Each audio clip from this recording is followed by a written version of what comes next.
Second సెషన్లోకి వెళ్దాం. యాక్చువల్గా ప్రాముఖ్యమైన విభాగం, ప్రతిదాన్ని ప్రాముఖ్యమైనది అంటున్నారు.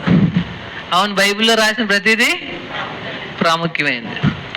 ప్లస్ మన కుటుంబాలకు సంబంధించిన పార్ట్లోకి వెళ్దాం. అయితే 4వ అధ్యాయం చివరి భాగాలను కూడా చూసుకుని స్పీడ్గా ముందుకు వెళ్ళిపోతాం. ఎఫెసీ పత్రిక 4వ అధ్యాయం. అందరూ స్టేట్ ట్యూన్. దేంట్లోని? ఎఫెసీ పత్రిక 4వ అధ్యాయం.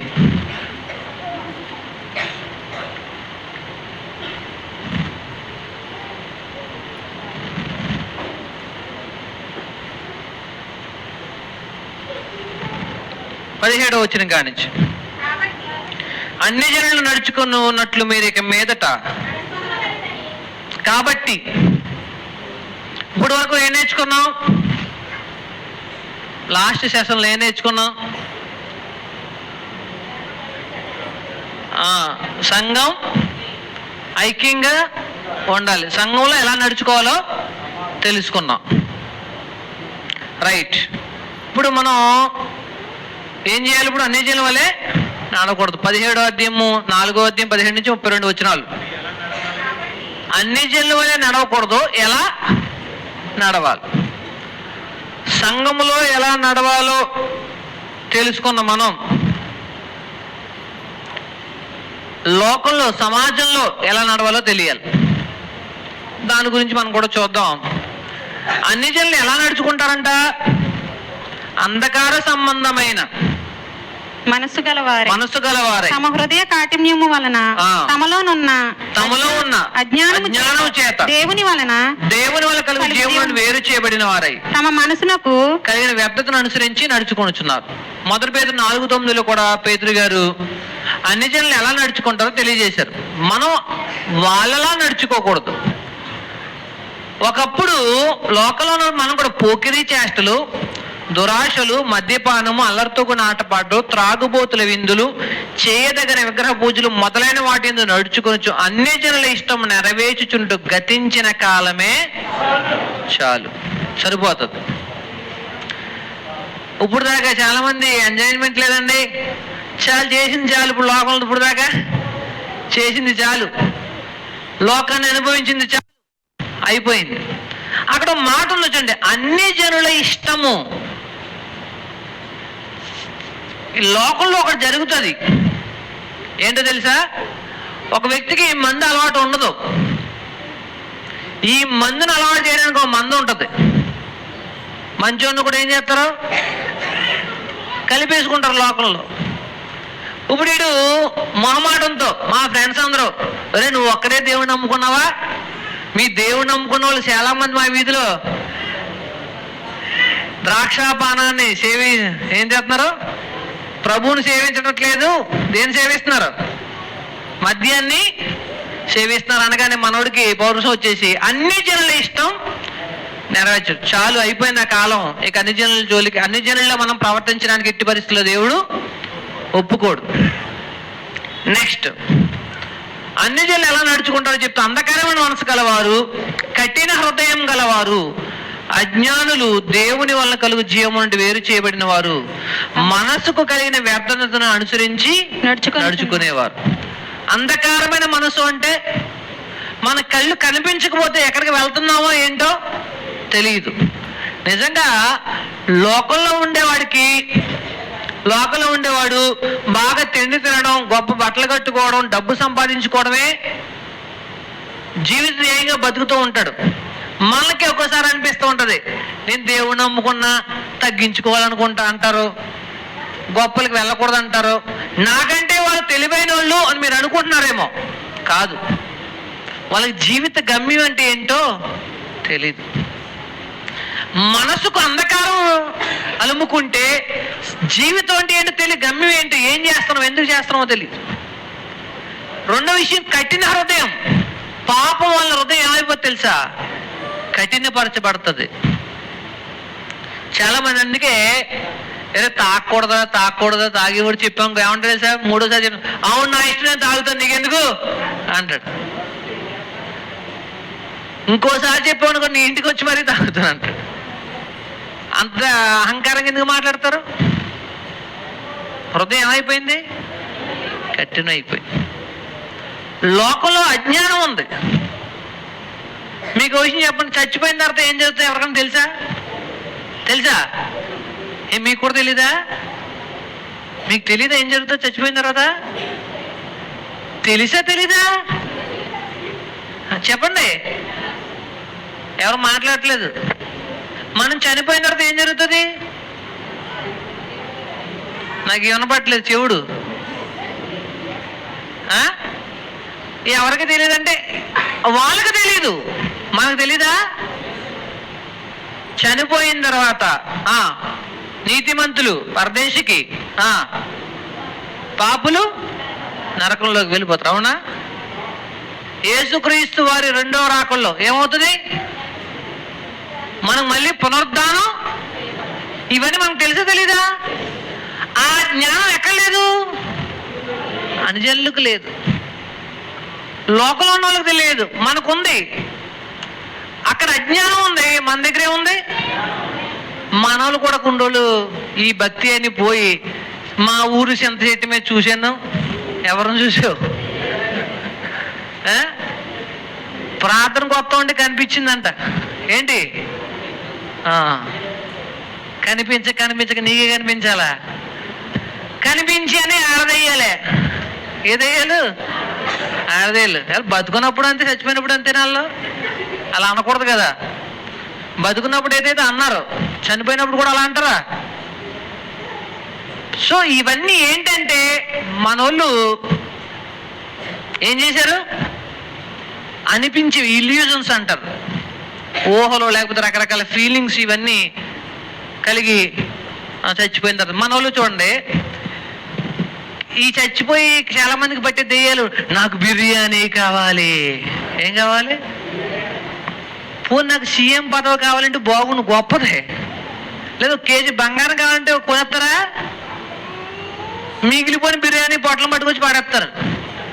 అవునా? ఆ దెయ్యాలు ఏంటో, బంగారం అడగం ఏంటో నాకు తెలీదు. ఒక కోడి కోయండి, కోడి వరకు ఓకే, మేకను కోయండి, అబ్బో బడ్జెట్ ఎక్కువ, తగ్గించమ్మా తల్లి చెప్పు.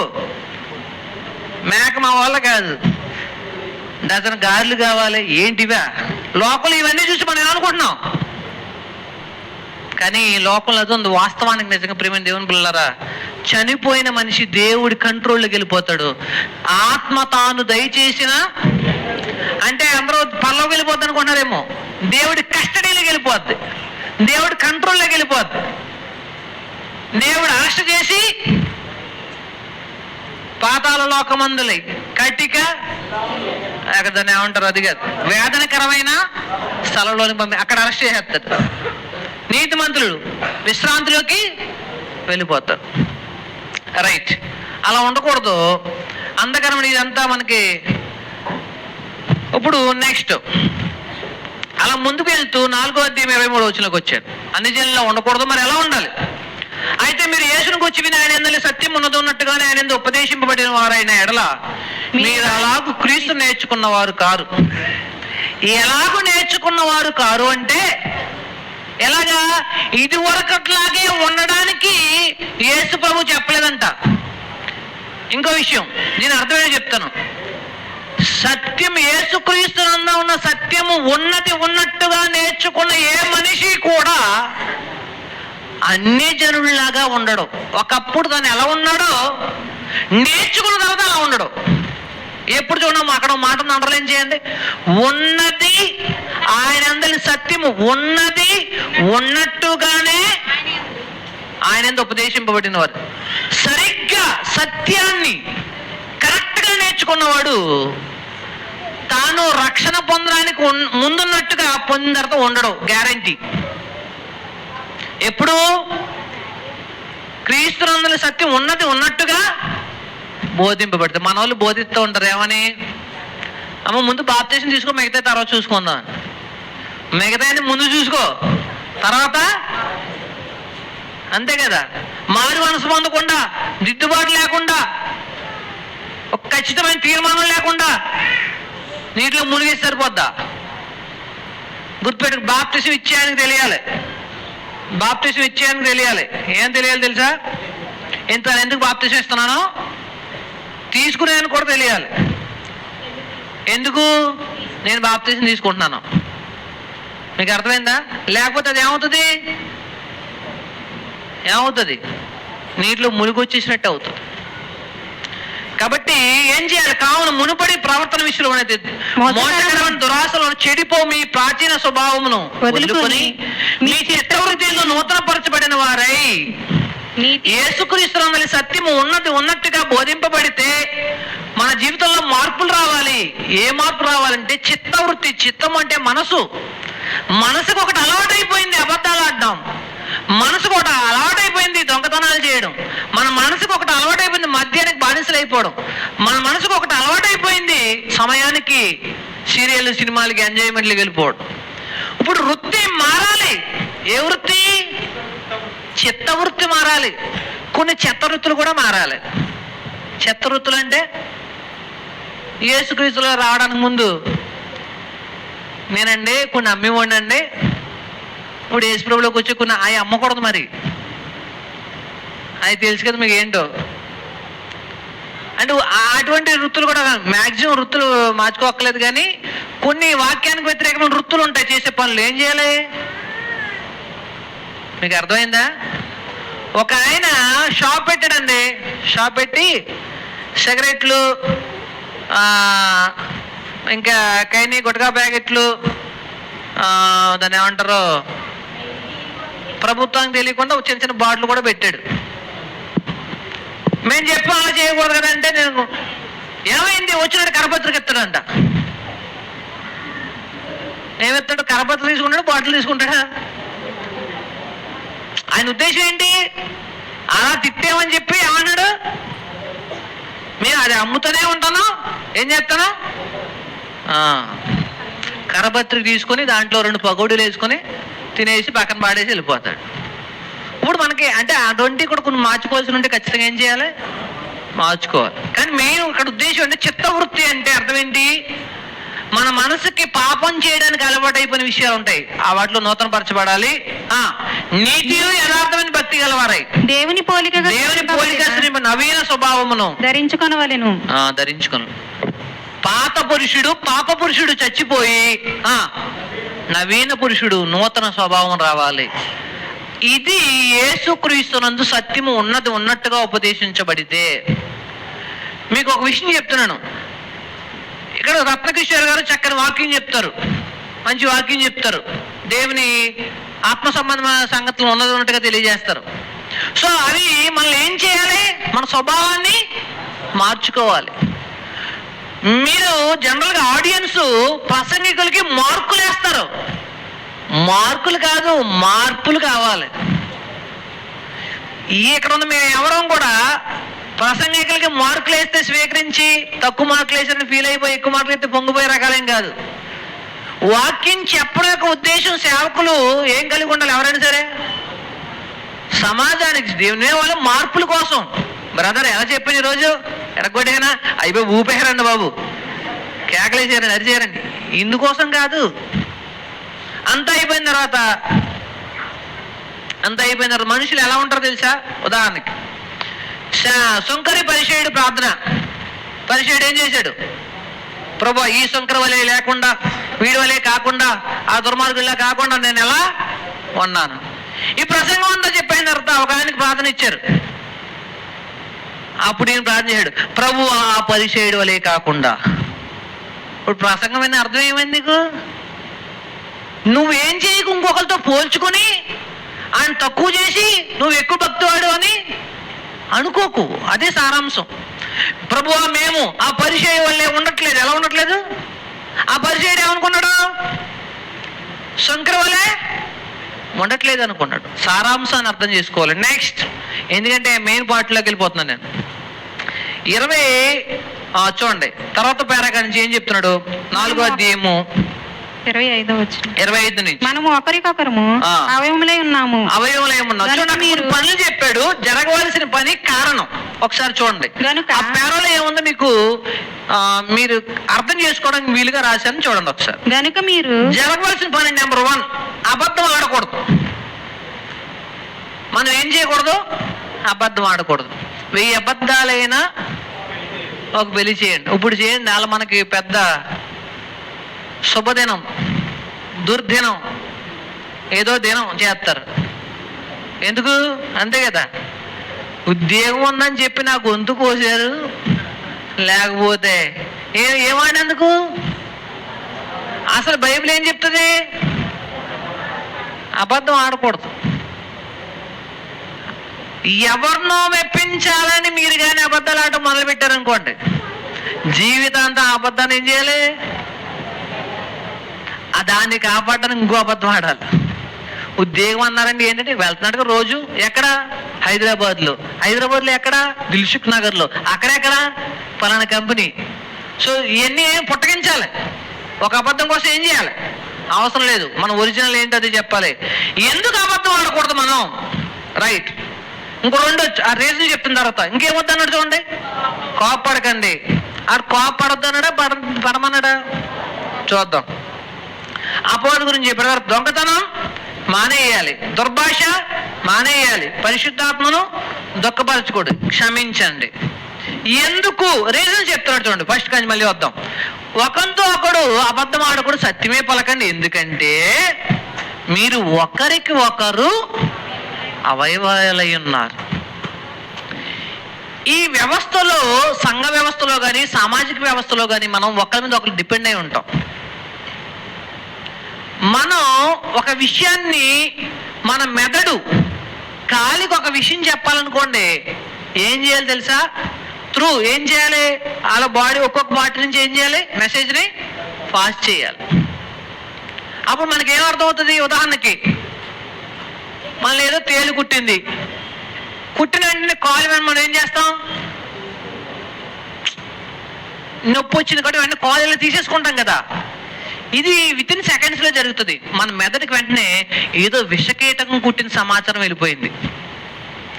ఈ బాడీ పార్ట్స్ మెసేజ్ని పాస్ చేస్తాయి, నాడీ కణాలు. ఇవి చెప్పేటప్పుడే మధ్యలో రాంగ్ మెసేజ్ కానీ వెళ్ళింది అనుకోండి, ఏమవుతుందో తెలుసా? అది చేమే అని చెప్పింది అనుకోండి, కాలు మెదడుకి ఏమైపోద్ది? పాము అవ్వచ్చు, చచ్చిపోతాం. సో దీని అసలు విషయం చెప్తాను నేను. ఉదాహరణకి మన సహోదరుల్లో, మన సంఘంలో ఉన్న సహోదరుల్లో రకరకాల వ్యక్తిత్వాలను కలిగి ఉంటారు. నిజంగా ఒక వ్యక్తి తప్పు చేస్తున్నాడు, ఇప్పుడు ఏం చేయాలి? అతనికి చెప్పండి, ఏం చేయాలి? తప్పు చేస్తున్నాడని సత్యమే చెప్పాలి. అలాగని చెప్పకుండా మనం ఏం చేసాం? పర్లేదండి, ఎంతమంది లేడండి, అబ్రహం లేడేంటండి, మోషేలు ఏంటంటండి, మనోళ్ళు ఎవరు ఎగ్జాంపుల్స్ మళ్ళీనే కదా, అలా లేరేంటండి, ఇలా లేరేంటండి. సో చాలా తప్పు, రాంగ్ మెసేజ్. మీకు ఒక విషయం చెప్తాను. ఒకరోజు ఇక్కడ జనరల్ నేను మామూలుగా అబద్ధాలు ఆడతాం కదా, ఈ అబద్ధానికి కొంచెం అడ్వాన్స్ కాదు, మనకు తెలుసు, కొంచెం అడ్వాన్స్గా చెప్పాను. ఏమని? ఒక వ్యక్తి వాస్తవంగా ఏ స్థితిలో ఉన్నాడో ఆ స్థితిని అతని గురించి చెప్పాలి, లేకపోతే అతను నష్టపోతాడు. సత్యాన్ని తెలియజేయాలి. మనం రాంగ్ మెసేజ్ ఇస్తే చాలా మంది నాశనం అయిపోతూ ఉంటారు. కొంతమందిలో ఉన్న అవిధేయతను గురించి వాళ్ళని హెచ్చరించకపోతే వాళ్ళు నాశనం అయిపోతారు. ఎందుకు? మన బాడీ పార్ట్స్, అవయవాలు సంఘంలో ఉన్నాం. ఒక వ్యక్తి ఒక రోజు మీకు చెప్పానో లేదు గతంలో ఎప్పుడైనా, ఇంటి నుంచి బయటికి వెళ్ళాడు, గ్యాస్ బండ్ పట్టుకుని పట్టుకెళ్తున్నాడు. పక్కింటి ఆవిడ చూసింది, చూసి ఇంటికి వచ్చేసింది. మామూలుగా వాళ్ళ ఇంటికి అనుకున్నాడు.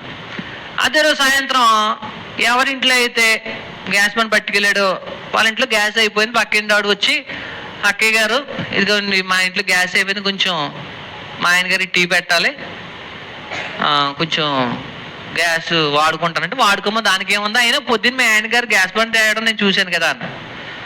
మా ఆయన గారు గ్యాస్ బండ్ తేవడం మీరు చూడడం ఏంటి? ఏమన్నా మర్చిపోయిందా? ఇప్పుడే అయిపోయిందండి అన్న. లేదమ్మా అంటే ఇంటికి గ్యాస్ బండ గురించి బండ వేసిన వాడు కొట్టింది, నిజం చెప్పేశాడు. ఏమని? ఈ బండ మన కోసం కాదు, ఇంకో ఇంటి కోసం పట్టుకెళ్తాను. పట్టుకెళ్ళేది సరే పే కట్టుకుని కాలర పట్టుకుని 4 పీకేసరికి అసలు దేవుణ్ణి నమ్ముకుని సంఘంలో మీరు ఇలా ఉండి అసలు ఇలా చెయ్యొచ్చా, తప్పు కదండి. మీకు దేవుడు ఎప్పుడు గద్దించలేదా? మాట్లాడితే పాస్టర్ గారు కూడా తిరుగుతారు, పాస్టర్ గారు అని తిరుగుతారు అన్నాడు. గట్టిగా కొట్టేసరికి కోపం వచ్చింది దీనికి. అదే మన అయ్యగారు కూడా అంతే అన్నాడు. ఊడి మీకు అర్థమైందా ఎందుకు కూడా తిరిగాడు? ఇప్పుడు మీకు అర్థమైందా? ఆయన కూడా అంతేనంట. కొడితే నన్నే కాదు, ఇప్పుడు ఎవరు కొట్టినట్టు. ఇప్పుడు ఆవిడికి నీరసం వచ్చేసి, అంటే మనం ఇప్పుడు నిజంగా అతను ఆ తప్పు చేస్తున్నాడు అనుకోండి, ఇతను అప్పుడు ఎప్పుడు చెప్పగలుగుతూ సత్యంలో ఉన్నప్పుడు, అంతేనా? మనం ఎప్పుడు గుర్తుపెట్టుకోండి, కొన్ని విషయాల దగ్గర రాజీ పడకూడదు. నెక్స్ట్ సెక్షన్లోకి వెళ్దాం. నెక్స్ట్ పాయింట్, ఒకరికొకరు అబద్ధాలు ఆడకూడదు, సత్యమే చెప్పాలి. ఏ విషయంలో? ఇంకో విషయం, సత్యం కరెక్ట్ అనే విషయం మనం తాత్కాలికంగా బాధపెడుతుంది, కానీ నిజమైన ఫలితం, మంచి ఫలితాన్ని ఇస్తుంది. నెక్స్ట్, కోపం వద్దు. ఎందుకు వద్దు అన్నాడంటే ఏం చేస్తాం? పాపం చేస్తాం. ఈ కోపానికి టైం ఉంది. ఎవరి మీద మీకు కోపం వస్తే ఎప్పటిదాకానే మీకు టైము? సాయంత్రం వరకు. ఎక్స్పైరీ డేట్ ఉంది, తర్వాత విష పదార్థం అయిపోతుంది అది. సాయంత్రం దాటిందా రాత్రి నీకు నిద్ర పట్టదు, దెయ్యంగాడు మొత్తం ఆలోచనలు ఆడి ఎలా పొడవాలి, ఎలా చంపేయాలని, ఎలా నిందలేయాలి, మొత్తం బ్రెయిన్లో తిరుగుతుంది అది. చాలా మంది రాత్రి నిద్ర పట్టలేదు ఆడి మీద, నేను అన్నాడు కదా నన్ను నిద్ర పట్టలేదు, పొద్దున్న లెగ్గానే చెప్తాడు అది సంగతి చూస్తాను ఈ రోజు అని. రాత్రి అంతా బ్రెయిన్లో ఏం పని చేసింది? సాయంత్రానికి కోపాన్ని తీసేయాలి. రాత్రి ఉందా అదేం చేసి విషంగా మారిపోతుంది. కొన్ని పదార్థాలు మనం ఏం చేస్తాం? ఫ్రిడ్జ్లో పెట్టుకుని తింటాం కదా, అంతే కదా. మాంసం 6 గంటల కంటే ఎక్కువ నిల్వ ఉండకూడదు. ఉంటే ఆ పిల్లలు పెడతాయి, దాంట్లో పురుగులు పెడతాయి. ఆ పురుగులు మనం వండుకుని శుభ్రంగా వేడి చేసుకుని తింటాం, అంతే కదా. మిగిలిపోతే లోపలెట్టాడు, ఆ ఫ్రిడ్జ్లో ఉంటుంది లేదా కడుపులో ఉంటుంది, చచ్చిన బయట పడేయం. సో అది ఎలాగైతే కుళ్ళిపోయి విష పదార్థంగా మారిపోద్దో కోపం కూడా అంతే.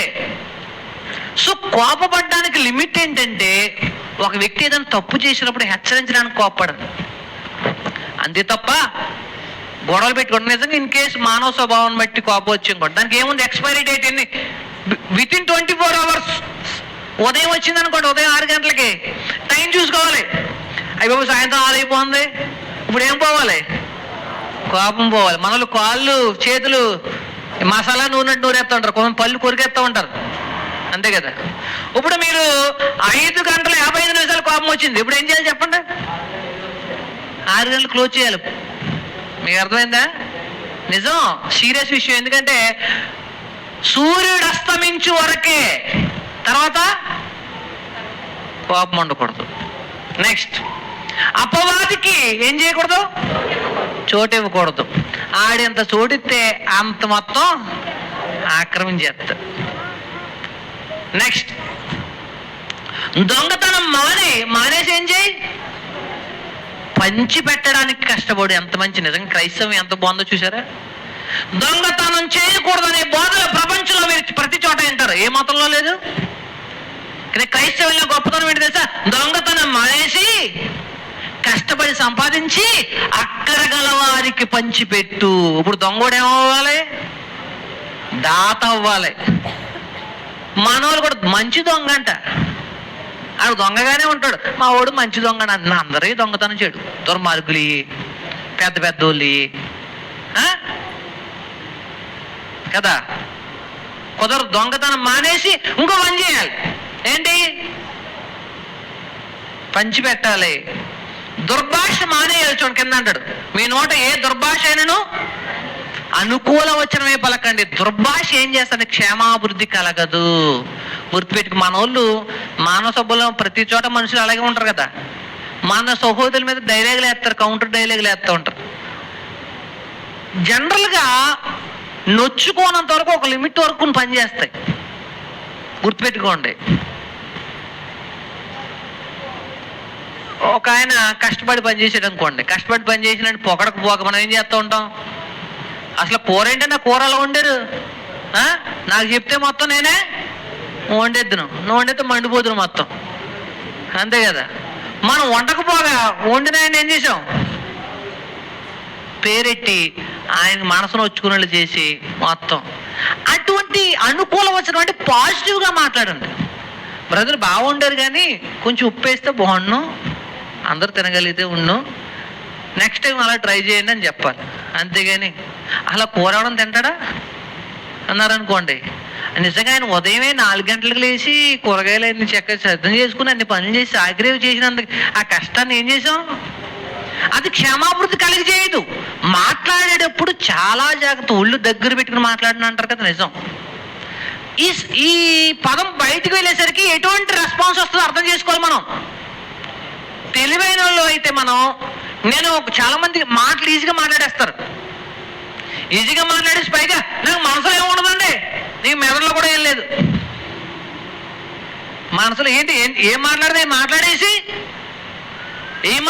మాట్లాడేసి నష్టాన్ని కలిగేసి సంఘ ఐక్యతను పాడు చేసేసి చివరికి ఒక డైలాగ్, ఏం లేదు నాకు మనసులో ఏమీ లేదు, కల్మషం లేదని చెప్పుకుంటారు కదా, మంచిది. కానీ మెదడులో మాత్రం ఉండాలి ఏంటి, నేను మాట్లాడే మాట సంఘానికి సహోదరులకి ఏం క్షేమము అభివృద్ధి మంచి చేయాలి. మన సైడ్ కరెక్ట్ అని నిరూపించుకోవడం కోసం కాదు, ఇది వాళ్ళని బాధ పెట్టకూడదు, లేకపోతే వాళ్ళు రేపు పొద్దున ఇంకా ఎంకరేజ్ చేయబడాలి, ఇంకో ముందుకు రావాలి.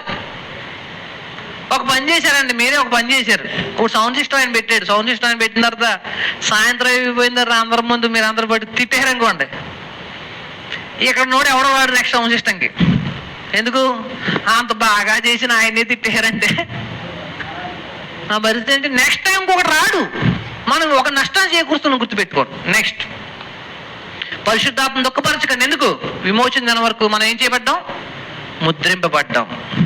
క్షమించండి, దేవుడు మనల్ని క్షమించాడు. ఇలా మాట్లాడుకుంటే సమయం సరిపోదు. మనం పరిశుద్ధాత్మ చేత ముద్రించబడ్డాం, దేవుని కుమారులుగా. విమోచన దినం వరకు కూడా మనం ఆయన అనుపాజ్ఞల్లో ఉండాలి ఖచ్చితంగా. క్షమించడానికి ఇబ్బంది ఉంటే గుర్తుపెట్టుకో, దేవుడు నిన్ను క్షమించాడు అని సౌండ్ వినపడాలి. అప్పుడు మనం ఏమంటాం, నేను క్షమించనండి, ఆయన్ని అసలు క్షమించే ప్రసక్తే లేదు.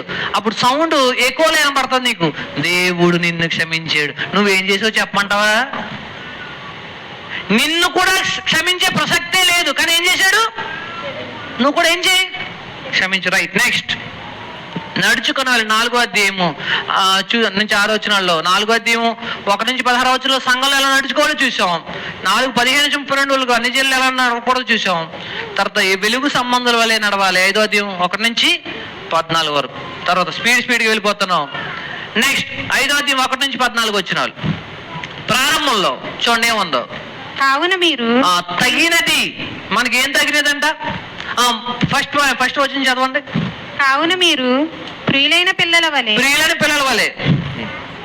దేవుని పోలి నడుచుకొనుడి. క్రీస్తు మిమ్మల్ని ప్రేమించి పరిమళ వాసనగా ఉండుటకు మన కొరకు తన్ను తాను దేవునికి అర్పణముగాను బలిగాను అర్పించుకొనెను.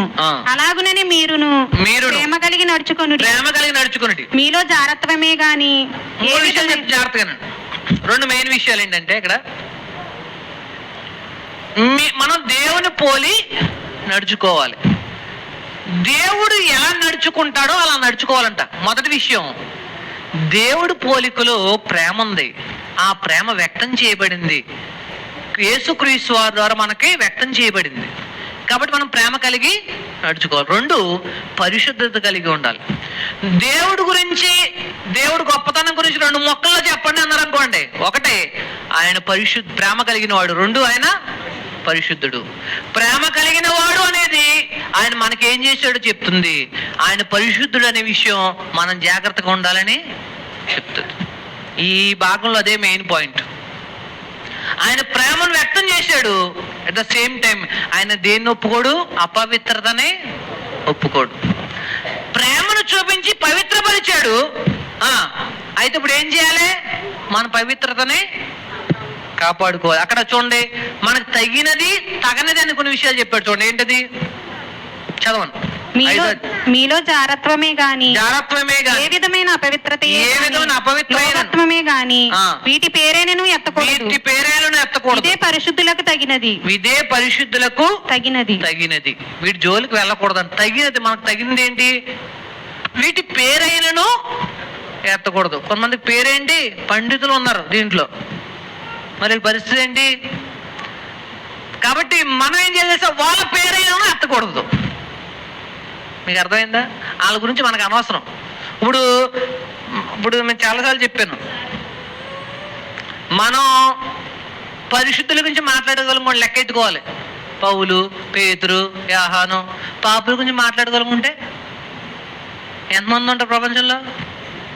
3 మంది ఉంటారు. మనకి అనవసరం అసలు. యాక్చువల్గా గుర్తుపెట్టుకోండి, చెడిపోయిన వాళ్ళు ఎలా చెడిపోయారు దేవునికి వ్యతిరేకంగా బ్రతికి, వాళ్ళ గురించి కింద నెక్స్ట్ పాయింట్ అది చూడండి ఏమంటాడు తర్వాత. కృతజ్ఞతావచనమే మీరు హెచ్చరింపవలెనను గాని మీరు బూతులైనను పోకిరీ మాటలైనను సరసోక్తులైనను ఉచ్చరింపకూడదు. ఇవి మీకు తగవు. ఒకటి తగినది, తగనది. చూడండి, మన నోట్లో ఏం మాట్లాడకూడదు. సరసోక్తులు, బూతులు, పోకిరీ మాటలు మాట్లాడకూడదంట. ఎందుకంటే పైన మీరు ఇవన్నీ మాట్లాడడానికి సాహసం చెప్పి ఒక్కసారి ఎఫెసీ పత్రిక 5వ అధ్యాయం చదవండి. ప్రియులైన పిల్లల వలె దేవుని పోలి నడుచుకొనుడి. దేవుడు పోలికది. దేవుడు ప్రేమ కలిగిన వాడు, పరిశుద్ధత కలిగిన వాడు. మనం కూడా ప్రేమ కలిగి ఉండాలని, పరిశుద్ధత కలిగి ఉండాలని కోరుకుంటాడు. ఆయన తన స్వభావానికి విరుద్ధంగా ఏమీ చేయడు. ఆయన స్వభావాన్ని అనుసరించి మనం కూడా నడుచుకోవాలి. నెక్స్ట్, నిశ్చయంగా మనకు ఒక విషయం తెలియాలి. ఏం తెలియాలో చూడండి అక్కడ. ఖచ్చితంగా మనకు తెలియాల్సిన విషయం ఏంటంటే 5వ వచనం, వ్యభిచారి అయినను అపవిత్రుడైనను విగ్రహారాధికుడైనను లోబి అయినను క్రీస్తు యొక్క దేవుని యొక్క రాజ్యమునకు హక్కుదారుడు కాడని నిశ్చయముగా తెలియను. మనకు తెలుసు అండి. మీకు తెలుసా తెలీదా? చాలా మంది వాళ్ళ గురించి వీళ్ళ గురించి మాట్లాడుకుంటారు. వాళ్ళు పరలోకం వెళ్తారా లేదా? వాళ్ళు క్లారిటీగా చెప్పండి. మనకు నిశ్చయంగా తెలుసా? మీకు తెలుసా? వ్యభిచారులు పరలోకం వెళ్తారా? జారులు పరలోకం వెళ్తారా? నిశ్చయంగా మీకు తెలియను. మరి దేవుడు పని చేశాడండి, డబ్బులు ఇచ్చాడండి, చర్చికి విరాళం ఇచ్చాడండి, సోచ్ చెప్తారు ఎందుకు? మరి అనవసరం, మనకి అనవసరం అది. ఏం చేస్తే ఏంటి? దేవుడు అంత క్లియర్గా చెప్పాడు చూడు. అంటే ఎందుకు పరలోకం వెళ్ళరు అంటే, పరలోకంలో ఒక ఆయన ఉన్నాడు. మనం చచ్చిపోయిన అపవిత్రులందరూ చచ్చిపోయి వెళ్ళిపోయారు అనుకోండి, అక్కడ ఎవరున్నారు? పరిశుద్ధుడు, ప్రేమ కలిగిన వాడు ఉన్నాడు. అవునా? ఎక్కడ? ఈ అపవిత్రులలో ఉందని ఆయన చేర్చుకుంటాడా? అదే చెప్తున్నాడు. ఆయన రాజ్యంలో ఆయన పరిశుద్ధుడు, ప్రేమ కలిగిన దేవుడు పరలోకంలో ఉన్నాడు. ఆ రాజ్యానికి వీళ్ళు ఎవరు? హక్కుదారులు కాదు. మనోళ్ళు కొన్నిసార్లు రాజీ పడుతూ ఉంటారు. ఏమని? బ్రదర్ మరి మంచోడండి అన్ని విషయాలు, కానీ చిన్న పొరపాటు చేశాడండి, అవి ఇంకేం చెప్పకండి, అనవసరం అవి డిస్కషన్. అది కూడా సందేహపడితే ఇంకెందుకు? నిశ్చయముగా మీకు తెలియను. కాబట్టి అటువంటి వాళ్ళు ఎవరైనా ఉంటే ఏం చేయాలి? మారు మనసు పొందాలి తప్ప నేను కొనసాగిస్తానే ఉంటే దేవుడు అంగీకరించడు. గుర్తుపెట్టుకొని దయచేసి. నెక్స్ట్ ఏం కింద చెప్తున్నాడు చూడండి. వ్యర్థమైన మాటల వలన మిమ్మల్ని మోసపరచనీయకుడు. అది ఏమంటే మనం పరిశుద్ధాన్ని కంటిన్యూ చేయమండి అని చెప్తే బాగుంటుందా? ఎలా బతికినా పర్లేదని చెప్తే బాగుంటుందా? మనం మోసం చేసే మాటలు మనకు నచ్చుతాయి. కానీ తర్వాత మాట చెప్తున్నాడు చూడండి. ఇట్టి క్రియల వలన దేవుని ఉగ్రత మీరు వారితో పాలివారై ఉండకుడి. ఇప్పుడు గుర్తుపెట్టుకోండి, మనకి 2 కేసులు వచ్చినాయి ఇక్కడ. ఒకటే వ్యభిచారులు, నరహంతకులు, విగ్రహార్థం కలిగిన వారు, అపవిత్రులు. 2 అపవిత్రత కలిగిన వారితో పాలివారైన వాళ్ళు. అపవిత్రతను కలిగిన వారైన వారు దేవుని రాజ్యానికి హక్కుదారులు నిశ్చయం, డౌట్ లేదు. ఇప్పుడు 2 మన గురించి చెప్తున్నాడు. మనం చేయకపోవచ్చు, మనం ఏం చేస్తాం? పాలివారై ఉంటాం కదా, పాలివారై ఉంటాం. ఇప్పుడు పాలివారైన వారితో చెప్తున్నాడు మీరేం చేయాలి? పాలివారై ఉండకూడదు. ప్రమాదం. పాస్టర్ గారు ఎన్నో వాక్యాలు చెప్పాడు, ఎన్నో సబ్జెక్టులు చెప్పాడు. ఏం నేర్చుకోలేదు. ఏం నేర్చుకున్నాడు? ఆయన ఏం చేశాడు? ఈయన కూడా అదే చేశాడు. మీకు అర్థమైందా? మనుషులు అలాగే ఉంటారు. ఆయన ఎంతో సబ్జెక్ట్ చెప్పొచ్చు, ఎంతో జ్ఞానం చెప్పొచ్చు, మంచి నేర్చుకోలేదు. అందుకే సిరి అబ్బకపోయినా సిడి అబ్బుతుందంట. పెద్దోళ్ళు చెప్తారు సామెత. సిరి అంటే మంచి అబ్బదు, చెడు అబ్బుతుంది మనకి. రైట్, నెక్స్ట్ చూడండి. అటువాత పాలివారు వేయకూడదు. నెక్స్ట్ పాయింట్ ఏంటి మీరు తెలుసా? పూర్వమందు తర్వాత point. చీకటియే ఇంటిరి, ఇప్పుడైతే 9వ వచనం. వెలుగు ఫలము సమస్త విధములైన మంచితనమును నీతి 11వ సత్యమని వాటిలో 11 కనబడుతున్నది. వచ్చాను. నిష్ఫలమైన అంధకార క్రియలో పాలివారై ఉండక. ఎందుకంటే మళ్ళీ చూడండి అడ్వాన్స్ ఎంత దేవుడు ఎంత క్లియర్ గా చెప్తున్నాడు చూసారా. మొదటిది అసలు ఆ పనులు చేయకండి. 2 చేసేవారితో పాలివారై ఉండకండి. 3వది ఖండించండి. ఏం చేయాలి? ఖండించాలి. ప్రతిపక్షాలు వచ్చి మేము ఈ వ్యాఖ్యలు ఖండిస్తున్నాం, ఈ ఖండించడం కాదు. ఒక తప్పు చేస్తున్నాడు సహోదరుడు, అతని తప్పు ఇది, ఇలా చేయకూడదు, క్రైస్తవుడికి ఇది తాగదు, ఖండించాలి. పాలివారై ఉండకుండా నాకు ఎందుకు లేని వచ్చేయడమే కాదు, ఇంకోటి ఏం చేయాలి? ఖండించాలి. ఖండితే కత్తెట్టుకొచ్చేస్తాడన్నాడు, నన్ను ఖండించేస్తాడు అనుకుని ఆగిపోయారు అనుకోండి, పరిస్థితి ఏంటి? ప్రేమతో చెప్పండి, తప్పండి బ్రదర్, ఇది మనం ఈ విధంగా జీవించకూడదు. ఓకేనా? నెక్స్ట్ 4 పాయింట్ చూడండి. అంధకార క్రియల గురించి 12వ వచనం. అట్టి క్రియలు చేయవారు రహస్యమందు జరిగి వాళ్ళు రహస్యంలో చేశారు, మనల్ని బహిరంగంగా మాట్లాడుకుంటున్నారు. ఇదో దరిద్రం.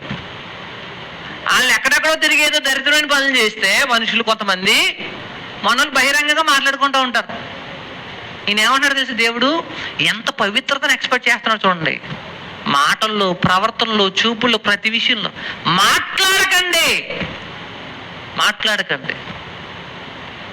అలా చేశారంటే ఆయన అలాగంటే ఈయన ఎలాగంటే అవి మాట్లాడకండి, వదిలేయండి. ఈ చెత్తంతా మనం మాట్లాడుకుంటే అదే అలవాటు అవుతుంది. మీకు అర్థమైందా?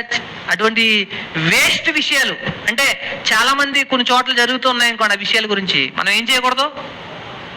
ఆ రహస్యమందు చేసిన కార్యాలని బహిరంగంగా కూడా మనోళ్ళు చేస్తే ఒకటి చేయండి, అది ఖండించండి అన్నాడు కదా. ఏం చేయండి? ఇది తప్పు బ్రదర్, మీరు చేసేది తప్పు చెప్పేసి వచ్చాడు, వదిలే. సంఘంలో జరుగుతాను స్వార్థకులు అలాగే చెప్తారు. ఎవరైనా చేసి ఇదిగో మనం దేవుని పిల్లలం, పరిశుద్ధమైన సంఘం, మనం అలా చేయకూడదు, అంతే, లిమిట్. అంతేగాని వాళ్ళు ఏం చేశారు, మనం చెప్పాను, మళ్ళీ ఏం చేస్తున్నాడు, ఇవన్నీ డిస్కషన్లో ఒకరు మాట్లాడుకోవడం, ఈ మాట్లాడుకోవడం సమస్యలు సంఘంలో ఇటువంటి ఉండకూడదు, మంచిది కాదు. నెక్స్ట్ జ్ఞానంలోనే నడుచుకోవాలి. 5వ అధ్యాయం 15 నుంచి 21 వచ్చు. 5వ అధ్యాయం 15 నుంచి 21 వరకు చూడండి. దినములు చెడ్డవి కనుక సమయమును పోనీ చేసుకోవచ్చు. అజ్ఞానులు జాగ్రత్తగా చూచుకొనుడి. చాలండి. నేను మాట్లాడుతాను, చెప్పండి. జ్ఞానం కలిగి నడుచుకోవాలంట. ఎలా ఉండాలి? జ్ఞానుల వలె ఏ విషయంలో? సమయం విషయంలో. మీకు విషయం చెప్పమంటారా?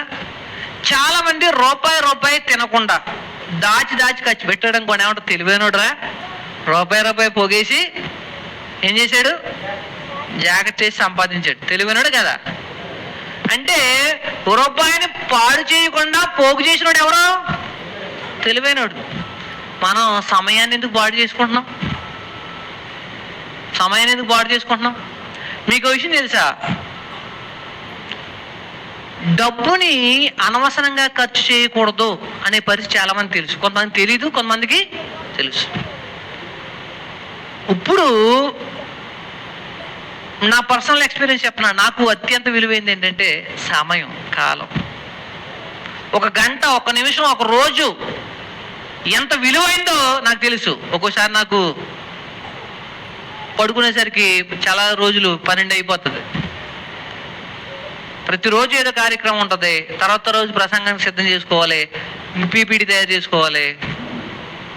12 అయిపోయిన తర్వాత నేను 12 తర్వాత పడుకొని పోవాలి. నియమం నాకు 12 వరకు మ్యాక్సిమం అని.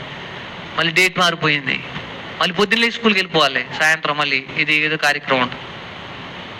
టైం చాలా విలువైంది. నాకు బోల్డ్ పెద్ద, నా సర్కిల్ చాలా పెద్దగా ఉంటుంది. నా ఫ్రెండ్స్ ఎవరు పిలిచినా వెళ్ళను. నాకు సంఘం, దేవుడి పిల్ల కంటే విలువైన వాళ్ళ కొన్ని రోజులు నన్ను పిలిచి చిరాకు వదిలేశారు కానీ నాకేం జరిగింది? మంచి జరిగింది. ఇప్పుడు ఏం చేయాలి? వెళ్ళి ఒక విందుకి, ఫ్రెండ్స్ పెళ్ళికి, వాటికి, వాళ్ళ పిల్లల పెళ్ళికి, వీళ్ళకి వెళ్ళి తిరిగి ఏమైపోద్ది? రేపు పొద్దున్న దేవుని పిల్లలకి మంచి వాక్యం చెప్పాలి, ఆ రోజు వేస్ట్ అయిపోతుంది. పోతే పోనా వాళ్ళు ఏమనుకుంటే అనుకున్నారు. సో సమయాన్ని, ఇప్పుడు నేను మాట చెప్తాను, ఒక పిల్లవాడు సమయాన్ని వృధా చేసాడు అనుకోండి, ఏం నష్టపోతాడు? 1 సంవత్సరం. అవునా? అసలు మనం సమయాన్ని ఎందుకు వృధా చేయకూడదు? ఒక చదువుకునేవాడు వృధా చేయకూడదు అని చెప్పాడంటే అర్థం ఉంది, అతను చదువుకుంటున్నాడు, పాస్ అవుతాడు కాబట్టి. క్రైస్తవులైన మనం సమయాన్ని ఎందుకు పోగొట్టుకోకూడదు? మీకు ఒక విషయం చెప్పమంటారా? మన నిత్య జీవితంలో పొందబోయే బహుమానం ఈరోజు మనం కొంచెం సంపాదించుకోవాలి. ఈరోజు పరలోకంలో మనం పొందబోయే మహిమకు సంబంధించిన పనులు ఈరోజు చేయాలి. ఈరోజు మనం కొంత చేస్తే ఈరోజు ఫలితం రేపొద్దున ఏం చేస్తాం? రేపొద్దున కొంచెం. ఈరోజు మానేసాం, ఏమైంది? రేపొద్దున పొందబోయే మహిమ యొక్క ఫలితం మనం పోగొట్టుకున్న వాళ్ళు. ఇంకొకటి, ఈరోజు చాలామంది చాలా తప్పు చేస్తున్నారంటే అసలు యూట్యూబ్, ఫోన్లు బానిసలు. ఇలా బానిస బతుకులైపోయి ఫోన్లు పట్టుకొని. మన పిల్లలకు ఖచ్చితంగా చెప్తున్నాను, ఏడ్చారు, భోజనం మానేసినా పర్వాలేదు, ఖచ్చితంగా ఏమి ఇవ్వకండి, ఫోన్లు ఇవ్వకండి. ఎన్ని రోజులు మానేస్తాడు? ఇడని పొట్టి శ్రీరాములా నిరహార దీక్ష చేయడానికి కాదు కదా. ఎన్ని రోజులు మానేస్తాడు? వీళ్ళు భోజనం మానేస్తారు, ఫోన్లు ఇచ్చి చెడగొట్టేసారు, నాశనం చేశారు వ్యవస్థను. ఇప్పటికే చందమామ పోయింది, చిన్నమామ వచ్చింది, చేతులు అరచేతులు ఇది చూపించేసి తినేసి చచ్చిపో. ఎందుకు? అసలు నిజంగా అది ఎంత వ్యసనమో మన మీద. ఈరోజు పబ్జీలు, ఇంకోటి ఏంటది, ఫ్రీ ఫైర్. వీళ్ళకి ఫైర్ ఫ్రీ, చచ్చిపోయిన తర్వాత అగ్ని ఆరడం, పొరుగు చావు, కొట్టు చచ్చిపోతున్నారు. ప్రతిరోజు నేను మీటింగ్ నుంచి ఎక్కడికి వెళ్ళినా, బైబిల్ క్లాస్ నుంచి ఇంటికి వెళ్ళినప్పుడు చూస్తూ ఉంటాను. ప్రతి ఊరికి ఒక సెంటర్ ఉంటుంది, సెంటర్లో 20 మంది 30 మంది కుర్రలు ఉంటున్నారు, కాల్ చేసుకుంటున్నారు ఒకటి అక్కడ. ఏంటి? 12ంటికి నేనైతే బైబిల్ క్లాస్ నుంచో ప్రార్థన నుంచో వెళ్ళాను, వాళ్ళ పని ఏంటి అక్కడ? ఫ్రీ ఫైర్ అంట, పబ్జీ అంట.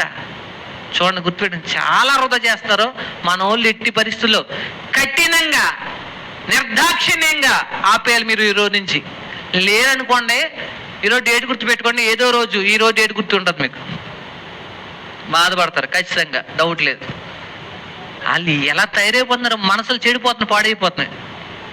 కాబట్టి క్రైస్తులో మనం వాక్యం చదవాలి. అందుకే వాక్యము చదువుట ఎందును, ధ్యానించటం ఎందు సమయాన్ని ఏం చేయాలి? మనం గడప. ప్రార్థనకి సమయం ఇవ్వండి, వాక్యానికి సమయం ఇవ్వండి, సంఘ సహవాసానికి సమయం ఇవ్వండి, దేవుని కార్యక్రమాలకు సమయం ఇవ్వండి, పరిశుద్ధులతో సహవాసానికి సమయం ఇవ్వండి. కానీ దేనికి సమయం ఇవ్వకండి, గుర్తుపెట్టుకోండి.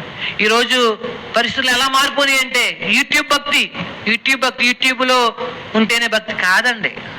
అవి జస్ట్ గుర్తుపెట్టుకోండి, మనం వాక్యాన్ని ధ్యానించకపోతే వ్యక్తిగతంగా నష్టపోతాం చాలా. నెక్స్ట్, అక్కడ పరిశుద్ధాత్మతో నింపబడాలి అన్నారు. చూడండి, ఆత్మపూనులై ఉండండి. దేంతో నింపబడకండి? మద్యముతో మత్తులై ఉండకండి, ఆత్మతో నింపబడండి. తర్వాత కృతజ్ఞత కలిగి ఉండ దేవునికి. చూడండి, దేవునికి మనం యేసుక్రీస్తు ద్వారా కృతజ్ఞత, యేసుక్రీస్తు పేరట సమస్తమును గూర్చి తండ్రైన దేవునికి ఎల్లప్పుడూ కృతజ్ఞతాస్తుతులు చెల్లించుచు క్రీస్తునందు భయంతో ఒకరికొకడు లోబడి ఉండాలి. ఇది నెక్స్ట్ అసలైన సెక్షన్కి వచ్చాం. ఇది అయ్యే వరకు మిమ్మల్ని వదిలే ప్రసక్తి లేదు, ఎవరు ఎక్కడికి కదలకండి. మీ టీ తాగారా? నేనే తాగలేదు, మళ్ళీ వేడి చేసి తీసుకురండి. 5:22 నుంచి ఇప్పుడు వచ్చాను, 5:22 నుంచి. యాక్చువల్గా ఈ దీనికోసమే ఇది మెయిన్ విషయం. మన కుటుంబాల్లో అక్కడ ఎవరితో మొదలు పెట్టారు చూడండి, స్త్రీలారా ప్రభువునకు వలె. లేడీస్ ఫస్ట్ కదా, ముందు సీట్లు ఎవరికి రిజర్వేషన్. దేవుడు కూడా ముందు ఎవరితో చెప్తున్నాడు?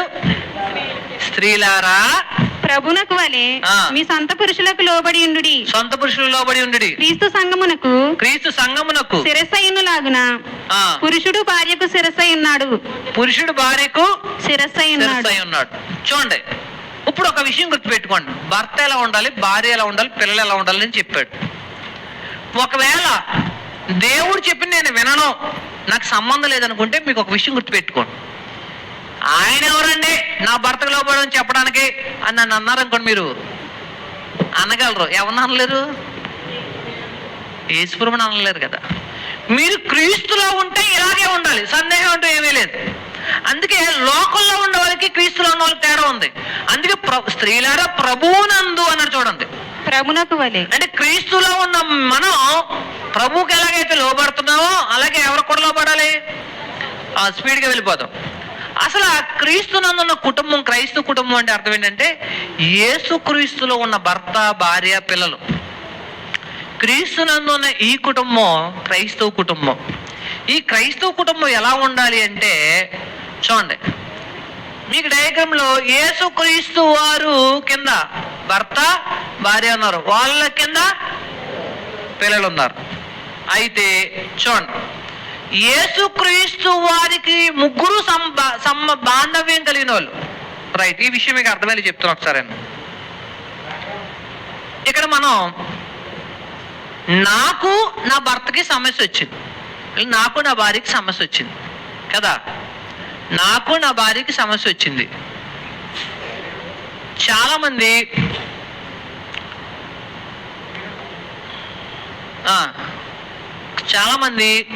యేసుక్రీస్తు బాగానే ఉంటుంది భార్య. మీకు అర్థమైందా? యేసుక్రీస్తు వారితో అంటే ఆయన చెప్పినట్టు నేను చేస్తాను అనుకోండి, ఆయనకి నాకు ఏ గొడవ లేదు. యేసుక్రీస్తు వారికి భర్తకి ఏ గొడవ లేదు.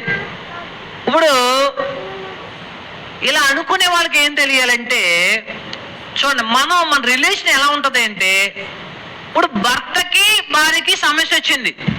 సమస్య ఎవరెవరికి వచ్చింది? భర్తకి భార్యకి వచ్చింది. కానీ ఈ భార్యాభర్తలు ఇద్దరూ కూడా ఎవరితో లింక్ అయి ఉన్నారు అంటే, నేను యేసు ప్రభుతో బాగుంటాను, భర్తతో సరిగ్గా ఉండను అని అనుకోవడం అసలు క్రైస్తవ జీవిత విధానమే కాదు. మీకు అర్థమైందో లేదు?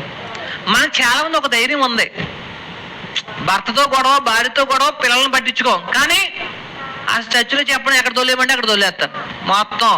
అంటే నా ఉద్దేశం ఏంటి? పరిచయం చేయమంటారా? చేస్తాను. ప్రార్థన చేయమంటారా? చేస్తాను. కానీ ఏం చేయను? భర్తని పట్టించుకోను, భార్యని పట్టించుకోను, పిల్లల్ని పట్టించుకోను. గుర్తుపెట్టుకోవాలి, ఈ రిలేషన్ మనం మానవ బంధాలతో మాత్రమే అనుకుంటాం, కానీ మన ప్రభు అని యేసుక్రీస్తు వారితో కూడా మనం అంటుకట్టబడి ఉన్నాం. గుర్తుపెట్టుకో. నెక్స్ట్ 21 నుంచి ఈ లోబడి ఉండాలి దాని గురించి మనం చూద్దాం. మీకు మెయిన్ డయాగ్రామ్ చెప్తాను.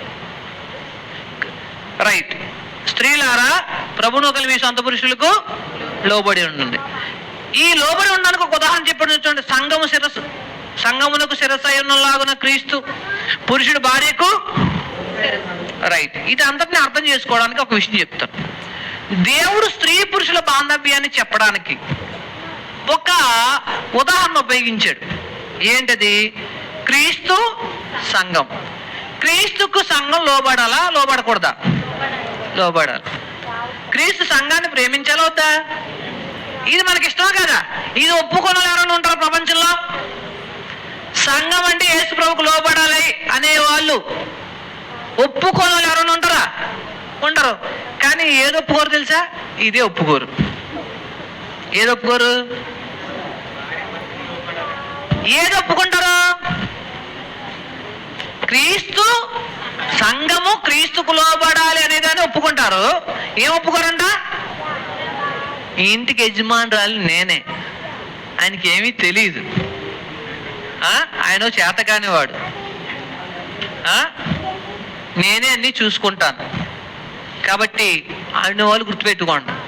మీకు షాకింగ్ న్యూస్ చెప్పనా? ఇది దేవుని ఏర్పాటు. అంటే మీకు అర్థమయ్యేలా చెప్తాను. భర్తకి భార్య లోబడాలనే విషయం, క్రీస్తు సంఘానికి సంఘము క్రీస్తుకు లోబడాలనే విషయం రెండు సేమ్ టు సేమ్. ఇది ఎలాగైతే జరుగుతుందో ఇది కూడా అలాగే జరగాలి. ఇది ఎలాగే జరగాలి. ఎందుకంటే దేవుడు స్త్రీ పురుషుల భార్యాభర్తల బంధాన్ని క్రీస్తుకు సంఘానికి ఉన్న బంధంతో పోల్చాడు. ఇది అంగీకరించిన ఏ మనిషి అయినా ఇది కూడా అంగీకరించాలి. మీకు అర్థమైందో లేదు? ఇప్పుడు సంఘంలో మనం అందరం ఉన్నాం. మీకు మీ ఆయన గారు అంటే మీ ఆయన గారి డామినేషన్ నచ్చలేదు. ఆయన మాట ఏంటి, నేను మా పుట్టింటి గారి నుంచి ఎంత తెచ్చుకున్నాను, కేజీ గర్వం తెచ్చుకున్నాం, ఓ టన్ను పొగర తెచ్చుకున్నాం, ఓ ట్రక్కు అహంకారం తెచ్చుకున్నావు, అంతేనా? మా నాన్న అలా పెంచాడు. దాన్ని ఏమంటారు, కాలు కందిపోతుందని, అంతే కాలు కింద పెట్టినవ్వలేదు. మీ ఆయనకి నెత్తి మీద పెడతాం. ఇప్పుడు వచ్చి ఆయన ఎలా పెంచాడంట, కాలు కింద పెట్టకుండా పెంచాడంట. ఇక్కడికి వచ్చి ఏం చేస్తుంది ఇవిడి, ఆయనకి నెత్తి మీద పెట్టింది. సో గుర్తుపెట్టుకోండి, ఇవన్నీ గొప్ప విషయాలు కాదు, తప్పు విషయాలు. మార్చుకోవాలి మనం. ఈ రిలేషన్ అర్థం చేసుకోండి. దేవుని ఏర్పాటుని ఎవడూ కాదనలేడు. దేవుడు యేసుక్రీస్తు వారు భర్త వారి, చూడండి, దేవుడి కింద ఎవరున్నారు, క్రీస్తు వారు. ఆయన కింద ఎవరున్నారు, భర్త కింద ఎవరు ఉండాలి, భార్య. ఈ రిలేషన్ మీరు ఏమైనా మార్చే సాహసం చేస్తారు చెప్పండి, మీ ఇష్టం. భార్యను పైకి పెడదామా, మీరు ఏమైనా మార్చగలరా? ఇది మీరు మారుస్తారంటే మీ ఇష్టం. నాకు అంత సాహసం ఉందండి, కొంచెం భర్తని కొంచెం కిందకు దించుదాం, లేకపోతే కొంచెం వేసుకోకండి, కొంచెం పైన పెడతారా? ఇదైతే మనకి చదివినప్పుడు భలే ఉందండి. ఆ కింద భార్య అని తప్ప మిగతా అన్ని బాగానే ఉంది. అదే నచ్చట్లేదు వీళ్ళకి, లోబడ్డం నచ్చట్లా. గుర్తుపెట్టుకోండి. ఇప్పుడు మనం అనుకుంటామంటే పురుషులకు లోబడాలి, భర్త ఏలుబడిలో ఉండాలి. మహాతల్లి ఏం చేసింది, మా ఆయన గారు లేరు, నేనే నిర్ణయం తీసుకుంటాను, శాపమా ఏం కావాలో చెప్పు అందే, అయిపోయింది జీవితం. అంతే కదా, ఆయన ఏలుబడిలో ఉండాలి. ఇంకో విషయం చెప్పంటారా, మేము ఇక్కడ సంఘంలో చెప్పే విషయాలు లోబడవలసిందేనమ్మా అని కాదు, లోబడవలసినదే అన్నాడు. చూడండి 11:14 లోబడవలసినదే అంటే ఏం లేదు, లోబడొచ్చు, లోబడకపోవచ్చు, పర్వాలేదు, అప్పుడప్పుడు, కొన్నిసార్లు, కొన్ని రోజులు, ఏం కాదు, లోబడవలసినదే. ఏం లేదు, సెకండ్ ఆప్షన్ ఏంటో ఏమీ లేదు. నెక్స్ట్ మెయిన్ పాయింట్లోకి వెళ్ళిపోతున్నాను. ఇప్పుడు ఇది చూద్దాం. అందరూ 1 పేతురు 3 మాత్రం వచ్చింది తీయండి. 1 పేతురు 3 స్త్రీలారా మీ స్వపురుషులకు, ఇది అందరూ చదువుతారు కదా ఈ అధ్యాయం. అంటే 1 పేతురు 3 1 నుంచి చాలా మంది చదువుతారు. దీనికి మంచి ఎక్స్ప్లెనేషన్ ఇస్తాను, నేను ఇవ్వడానికి ట్రై చేస్తాను. ఒక్కసారి దగ్గర పెట్టుకోండి అందరూ.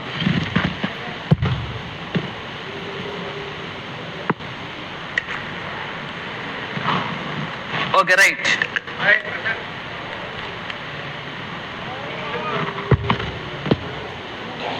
క్రైస్తవ స్త్రీలు ఎలా ఉండాలి చూడండి. ఎలా ఉండాలంట, స్వపురుషులకు లోబడి ఉండాలి. చాలాసార్లు చదివేం కదండి అని కదా, ఈ చాలాసార్లు మనం చాలాసార్లు చదివాం కానీ ఒకసారి కూడా చేయట్లేదు. అందుకే దేవుడు ఏం చేస్తున్నాడు, ప్రతిసారి చెప్పిస్తున్నాడు.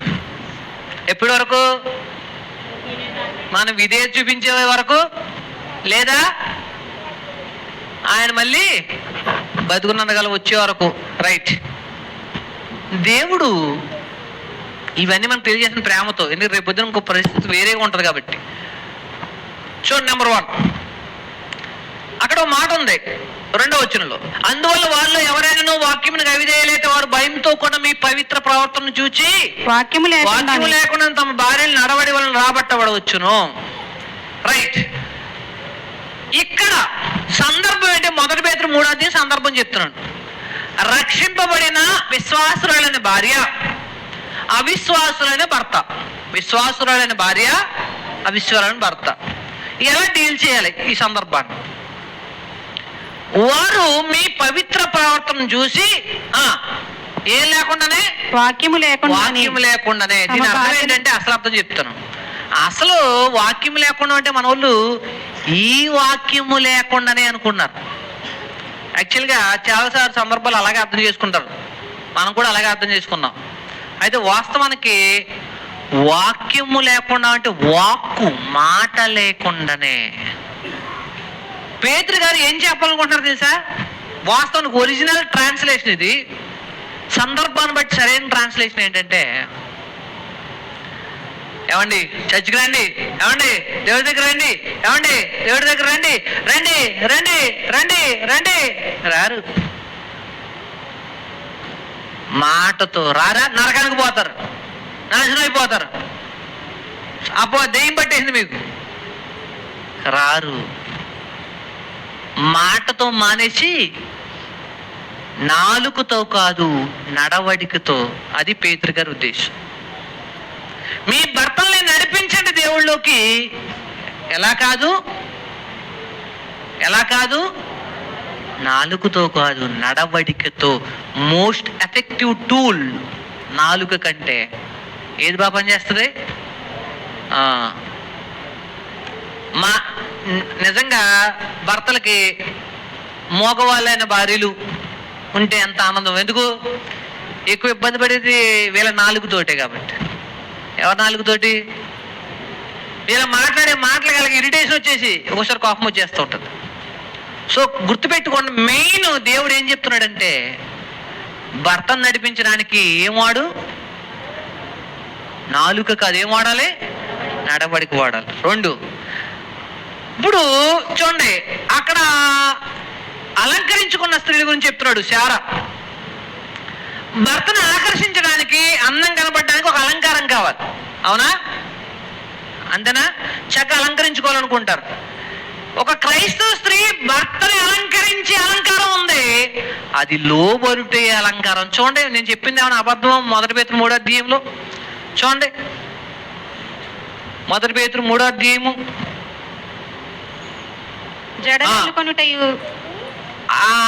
అటువలే పూర్వము దేవుని ఆశ్రయించిన పరిశుద్ధ స్త్రీలు 5వ వచనం, తమ స్వపురుషులకు లోబడి ఉండుట చేత తమ్మును తాము అలంకరించుకొనిరి.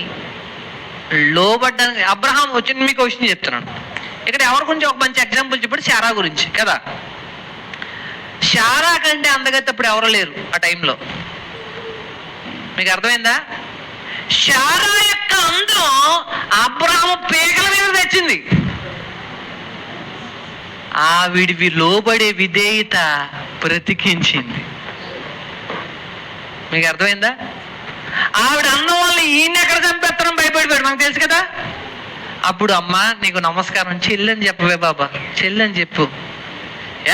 ఎంత మాట నన్ను అలా అంటారు, ఎలా అంటారు అని ఏం చేసి భర్త మాట విని చెప్పినట్టుగా ఏం చేసింది? ఇప్పుడు అబ్రహామును బతికించింది ఏంటి? ఇప్పుడు అబ్రహాము మా ఆవిడ అందంగా ఉండని చెప్పుకోవడానికి ఇష్టపడతాడా, లోబడిందని చెప్పుకోవడానికి ఇష్టపడతాడా? నిజం చెప్పమంట, భర్తలకి లోబడడం అంటే, లోబడే భార్యలు అంటేనే ఇష్టం. మీకు తెలీదు, తెలియకుండా పౌడర్లో అవి ఇవి పూసేసుకోవడం, రాసేసుకోవడం, ఇవేమి నచ్చవు. మీకు తెలుసో తెలియదు, కానీ పురుషులకి ఏమి నచ్చుతుందో తెలుసా?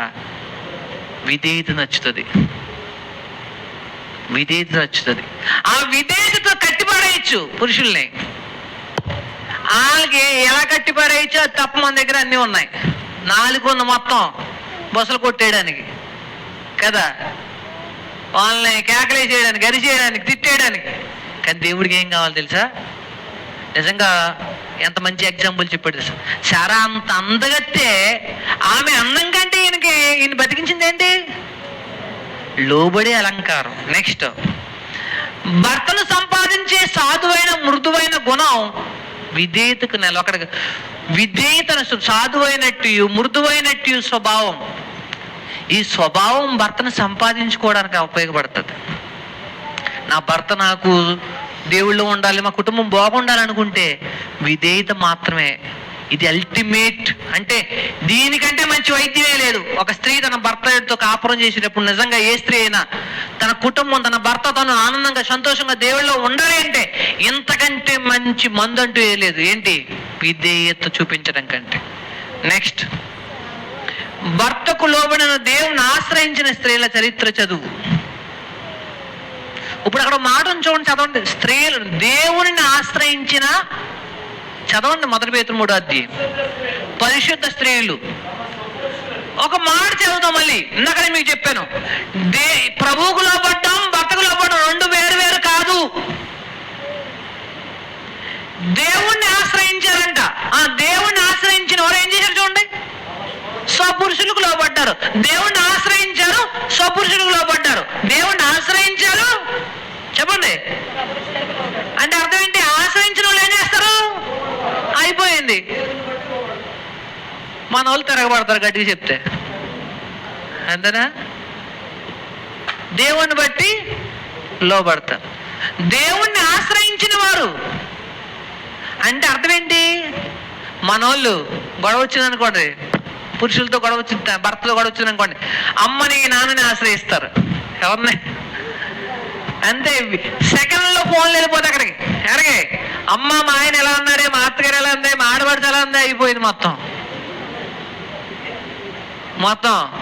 నువ్వేం కంగారు పడక, 5 నిమిషాల్లో లారీ కట్టుకు వచ్చేస్తారు అంతే. అంతే. ఇప్పుడు ఏం చేద్దామని యుద్ధాలు కదా. నిజంగా ఎంత బాగా చెప్పాడు చూడండి. దేవుణ్ణి అంటే దేవుడు పాదాల దగ్గర పడిపోయితే, దేవుణ్ణి ఆశ్రయిస్తే దేవుడే ఆధారం అనుకుంటే, ఇది దేవుణ్ణి మీకు అర్థమయ్యేలా చెప్తాను. ఒక ఆయన అంటే ఒక నిజంగా జరిగిన సంఘటన, ఇది వరకు కాలంలో భర్తతో గొడవ పెట్టుకుని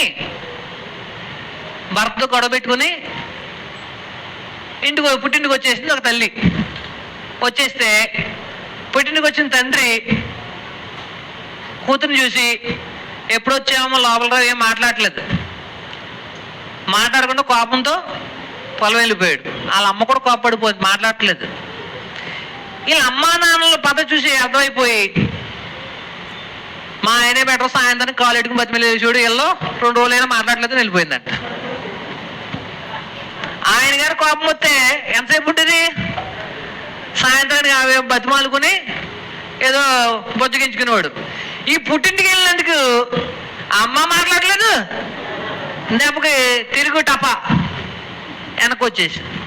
ఎందుకు మాట చెప్పానంటే, నిజంగా దేవుణ్ణి నువ్వు ఆశ్రయిస్తే, నా భర్తలో గొడవైంది ప్రభు అంటే ఆయన దగ్గరికి అది ఆయన ఏం చెప్తాడు? ముందు అర్జెంట్కి వెళ్ళి సారీ చెప్పు, సమాధానం పడని చెప్తాడు. ఎవరిని ఆశ్రయిస్తే?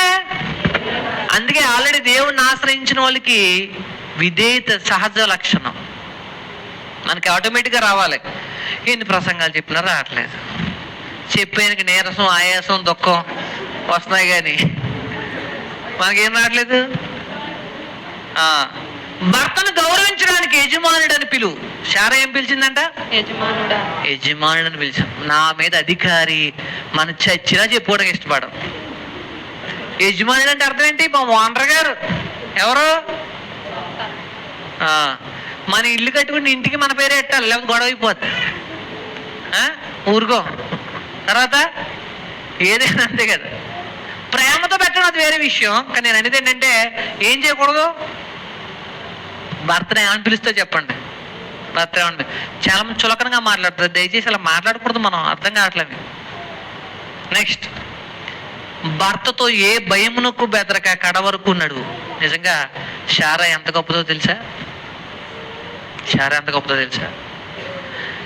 కల్దీల ఊరిలో ఉండగా అబ్రహాముని దేవుడు పిలిస్తే, శారా మనం బయలుదేరాలి, కానీ దేవుడు కనాను దేశం రమ్మంటున్నాడు. ఏంటండి కనాను దేశమా? అక్కడ రెంట్ హౌస్ ఏమన్నా చూస్తారేంటి? మనకి రెంట్ హౌస్ లేదమ్మా, టెంట్ హౌసే. అక్కడ గుడారమే. ఏంటి గుడారం అన్న? నా పేరేంటి తెలుసా? శారా, రాకుమారి. చూసేద్దాం, నన్ను చూస్తే మా 10 ఊళ్ళు చెప్పుకుంటారు ఎంత అందగత్తని. నన్ను తీసుకెళ్ళి గుడారాల్లో ఎడారిలో తిప్పుతారా అని అనలేదు. నడవండి. ఫరో అందంగా ఉందని అంతఃపురంలోకి తీసుకెళ్ళిపోయాడు. అంతఃపురం బయటేమో అబ్రహాం తచ్చాడుతున్నాడు, లోపల ఎవరు? ఫరోని ఎదిరించలేడు, గొడవ పెట్టుకోలేడు. ఇప్పుడు ఏం చేయాలి? కానీ ఎవరు శారాని కనీసం ముట్టుకోలేకపోయారు. ఎవరు వచ్చేసరికి సినిమాలు అయిపోయారు? ఎవరు? దేవుడి నోలు అయిపోయాడు. ఎంత ధైర్యం అండి, అంతేనా? మనలు పక్కోళ్ళు బండి ఎక్కడానికే గుండెకి చచ్చిపోతారు. అటువంటిది మహాతల్లిని ఒక రాజుగా తీసుకుని అంతఃపురంలో పెట్టుకుంటే ధైర్యంగా ఉంది. ఎందుకు? కల్దీల ఊరు అనే ప్రాంతం నుంచి నన్ను పిలిచిన, నా భర్తను పిలిచిన దేవుడు నాకు. నిజంగా ఆ రోజు దేవుడు పిలిచినప్పుడు అబ్రహాముతో లోబడి యజమానుడిగా గౌరవించి రాకపోతే శారా గొడ్రాలుగా మిగిలిపోతుంది. అబ్రహాము ఒక్క కొడుకు కూడా లేకుండా మిగిలిపోతాడు. ఈ ఒక్క అబ్రహాము దేవుడి మాట వినడం వల్ల జనములకు తండ్రి అయ్యాడు. ఆవిడ జనములకు తల్లి. చూసారా? అమ్మలారా, అక్కలారా, చెల్లిలారా, మీరు ఏమనుకుంటారు? విధేయత చూపిస్తే తక్కువేమో, మమ్మల్ని తక్కువ చేసేస్తారేమో, మమ్మల్ని డామినేట్ చేసేస్తారు, వాళ్ళు గొప్పలు అయిపోతున్నారు అని అనుకోకండి. మీరు బ్లెస్డ్. దేవుడు ఖచ్చితంగా ఏం చేస్తాడు? ఆశీర్వదిస్తాడు. అబ్రహాం బాగుంటే ఎవరు బాగుంటారు? అబ్రహాము అందరిలో ఘనత పొందితే ఎవరు పొందినట్టు అని గుర్తుపెట్టుకోండి. క్రీస్తునందున స్త్రీలారా, ప్రభువునకు వలె లోబడి ఉండండి. క్రైస్తవ స్త్రీలు ఎవరు అంటే దేవుని బట్టి భర్తలకు లోబడేవారు, దేవునిలోనికి భర్తలు నడిపించేవారు, దేవుని దృష్టికి విలువైన అలంకారం కలవారు, దేవుణ్ణి ఆశ్రయించిన వారు, దేవుని ధైర్యంగా ఉండేవారు. వీళ్ళు క్రైస్తవ స్త్రీలు అంటే అది మనం. అదే స్త్రీలారా మీ స్వపురుషులకు లోబడి ఉండేటంటే అర్థం. నెక్స్ట్, ఇప్పుడు మీరు అనుకున్నారు స్త్రీల గురించి తిట్టేశారని మరి పురుషులు వదిలేస్తారా? స్త్రీల గురించి ఎన్ని వచనాలు ఉన్నాయో తెలుసా? 22, 23, 24. పురుషుల గురించి 25 నుంచి 32 దాకా ఉన్నాయి. ఎవరికి ఎక్కువ ఉన్నాయి? వీళ్ళకి ఎక్కువ ఉన్నాయి. చూడండి, ఇది కూడా చూద్దాం. నెక్స్ట్, క్రైస్తవ భర్తలు ఎలా ఉండాలి? పురుషులారా భార్యను ప్రేమించాలి, భార్యను పోషించాలి. 25-33 వరకు ఉన్న బాగా నేను ఎక్స్ప్లెయిన్ చేస్తాను, టైం అయిపోతుంది కాబట్టి. నేను ఎంతసేపు అని చెప్పగలను కానీ టైం అయిపోమంట, విత్ ఇన్ టైంలో చెప్పాలి. టైం అయిపోయింది. స్పీడ్గా భార్యను సంరక్షించాలి, హత్తుకోవాలి. ఇది ఓకే. క్రైస్తవ భర్తలు దాన్ని కూడా సింపుల్గా ఎంతవరకు చెప్పినంత టైం ఉంది? ఎంత టైం ఇస్తారు చెప్పండి నాకు? ఒక ½ అన్ అవర్ ఓకేనా? 4కి ఓకేనా? మీకు అందరికీ ఓకేనా? చెప్పండి మళ్ళీ. నాకు ఓకే. క్లోజ్ చేసామంటే క్లోజ్ చేస్తాను. భర్తల గురించి చెప్తున్నారు కదా, వాళ్ళు వదిలేస్తారేంటి? మాకేనండి వాళ్ళకు కూడా, అందుకే చెప్పండి అంటున్నారా? ఓకే. నిజంగా దేవుడికి వాళ్ళు వీళ్ళు కూడా క్రీస్తునందు స్త్రీ అని ఏముండదు. భార్యను ప్రేమించాలి, భార్యను పోషించాలి, భార్యను సంరక్షించాలి, భార్యను హత్తుకోవాలి. ఇది ఈ సెక్షన్లో ఉన్న మెయిన్ పాయింట్స్. రైట్. అయితే మనం ఏం చేస్తాం? ఇందాక చెప్పాను కదా, యేసు ప్రభువుని అయితే ప్రేమిస్తారండి, మా ఆవిడతో నాకు పడదండి అనే మగళ్ళు ఉంటారు. వీళ్ళకి ఏం చెప్పాడు తెలుసా? క్రీస్తు సంఘాన్ని ఏం చేశాడంట? ఈ 25-33 యాక్చువల్లీ బైబిల్ మీరు చూస్తూ చదివితే చాలా బాగుంటది. యేసుక్రీస్తు వారు సంఘాన్ని, యేసుక్రీస్తు అనే పురుషుడు సంఘం అనే భార్యని ఎలా చూసుకున్నాడు, క్రైస్తవ పురుషుడు తన భార్యను ఎలా చూసుకున్నాడు, రెండు పోల్చి చెప్పాడు. క్రీస్తు సంఘాన్ని ప్రేమించాడు, పోషి సంరక్షిస్తున్నాడు, సంఘాన్ని హత్తుకున్నాడు. తర్వాత భర్త ప్రేమించాలి, పోషించాలి, హత్తుకోవాలి. చూడండి ఒకసారి, ప్రేమించడం పోషించడం ఒకటేనా? ప్రేమించడం పోషించడం ఒకటేనా? పోషించడానికి ప్రేమ ఉంటే సరిపోద్దండి. ఓ బియ్యం బత్త, కూరగాయలు నీ మొహం పడే వండుకుని తినచావు, అంతే కదా. ఏదో టైంకి ఎంత ఫుడ్ అయితే సరిపోదు, ఊరుకుంటారు వీళ్ళు. ప్రేమించడం అంటే మీనింగ్ చెప్పాడు ఏంటి తెలుసా? క్రీస్తు తన సంఘమును ప్రేమించాడు. ఎలా ప్రేమించాడు తెలుసా? దానికోసం ఏమిచ్చాడు? ప్రాణం ఇచ్చాడు. ప్రేమ యొక్క అల్టిమేట్ ప్రాణం ఇవ్వడం. ఒక భర్త భార్య కోసం ఏమి ఇవ్వాలి? ప్రాణం ఇవ్వాలి. ఇప్పుడు ప్రాణం తీసేవాళ్ళు ఉన్నారు, ఇచ్చేవాళ్ళు ఉన్నారా? తీసేవాళ్ళు ఉన్నారు. నిజంగా భార్య కోసం చచ్చిపోయిన తర్వాత సమాధి కట్టాడండి. ఎవరు? చచ్చిపోయిన తర్వాత. దేవుడు ఏమంటారు తెలుసా? బతికుండగా ఏం చేయ అవసరమైతే ఆవిడ కోసం ప్రాణం ఇవ్వి. నిజంగా అంతగా ప్రేమించే వాళ్ళు ఉంటారా? ఉండాలి. క్రైస్తవ భర్త తన భార్యను ఎంతలా ప్రేమించాలి? ప్రాణం ఇచ్చేంతగా. తర్వాత పోషించడం, సంరక్షణ. పెళ్లి సంబంధాలు చూసేటప్పుడు మనం చూడవలసిన ఈ లక్షణాలే. పోషించగలడా, సంరక్షించగలడా. నెక్స్ట్, హత్తుకోవాలి. పురుషుడు తన భార్యను హత్తుకోవాలి. మీకు ఒక విషయం చెప్తాను. సాధారణంగా పెళ్ళైన తర్వాత అత్తగాళ్ళకి అత్తమామలకి ఇటు కొడుకు కోడలకి ఎందుకు గొడవలు అవుతాయి తెలుసా? నా మాట అనట్లేదు, ఇప్పుడు వరకు అమ్మ అమ్మ అన్నాడు, ఇప్పుడు ఏమంటున్నాడు భార్య భార్య అంటున్నాడు అని గొడవలు. మీకు చాలాసార్లు చెప్పానో లేదో కానీ బైబిల్ సూత్రం ఏంటి తెలుసా? పురుషుడు తన తల్లిని తండ్రిని విడిచి హత్తుకోవాలి. తెలుసుకోవాలి. మనం ఏం తెలుసుకోవాలంటే పురుషుడు తన తల్లిని తండ్రిని విడిచి భార్యను హత్తుకుంటాడు. అర్థం చేసుకోవాలి. అంతేగాని నా మాట అనట్లేదు, నా కొడుకు కాదు, ఏ మంది ఎట్టేసింది, మరి ఇప్పుడు దాకా నీ మాట అన్నాడు, నువ్వే మంది ఎట్టేసావు, అంతే కదా, మంది ఎట్టేసిందంట. అలా అనకూడదు, అది సూత్రం. మీకు విషయం తెలుసా? ఎంత అద్భుతమైన పోలిక చెప్పాడు తెలుసా? ఈ సంఘం అనే వధువు కోసం పరలోకంలో తండ్రితో సమానంగా ఉండే భాగ్యాన్ని వదిలేసుకుని వచ్చి అత్తేసుకున్నాడు. ఎవరిని? యేసుప్రభు. మనల్ని ఆ కంపారిజన్ చేశాడు. తండ్రిని విడిచి సంఘం అనే మనల్ని హత్తుకున్నాడు ఆయన. ఈ మర్మము గొప్పది. యాక్చువల్గా అది ఆ పెద్దవాళ్ళు, ఇంట్లో పెద్దవాళ్ళు పెళ్లి చేసిన వాళ్ళకి ఆ ప్రైవసీ ఇవ్వాలి, అవకాశం ఇవ్వాలి. దాన్ని డిస్కరేజ్ చేయకూడదు, ఎంకరేజ్ చేయాలి. అవును, వాళ్ళు పెళ్లి చేసుకున్నారు, వాళ్ళ మానవులు బతకను అర్థం చేసుకోవాలి. అంతేగాని సాయంత్రం రండి కూర్చుందాం, మీటింగ్ పెడదాం, ఏంటి ఇలాంటివి చేయకూడదు. అర్థం చేసుకోవాలి. మన వాళ్ళకి ప్రతిసారి పెళ్ళి వాకింగ్ చదువుతారు వచ్చిన వాళ్ళకి, అవునా? ఏం అర్థం అవుతుంది నాకు అర్థం కాదు. భార్యని హత్తుకోనంటే హత్తుకోకూడదంట. ఇప్పుడు గొడవ పెట్టప్పుడు మరి ఏం చేయమంటావు? మరి పెళ్ళి ఎందుకు చేసావు? తన పురుషుడు తన తల్లిని తండ్రిని విడిచి భార్యని హత్తుకోవాలి. దేవుడు యాక్సెప్ట్ చేసిన అద్భుతమైన పవిత్రమైన బంధం వివాహ బంధం. దాన్ని అంగీకరించగలిగే మనసు ఉండాలి. రైట్.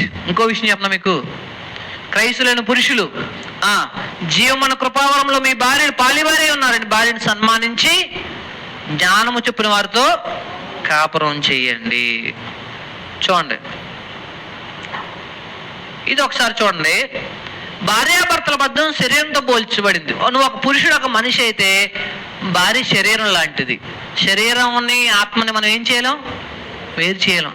అలా వేరు చేయలేనిది మొదటిది. రెండోది, అధికార క్రమాన్ని బట్టి భర్త శిరస్సు, భార్య శరీరం. 3, పోషణ సంరక్షణను బట్టి భర్త మనిషి, భార్య సొంత శరీరం. ఓ మనిషి తన సొంత శరీరాన్ని ఎలాగైతే పోషించుకుంటాడో తన భార్యను కూడా అలాగే పోషించాలి.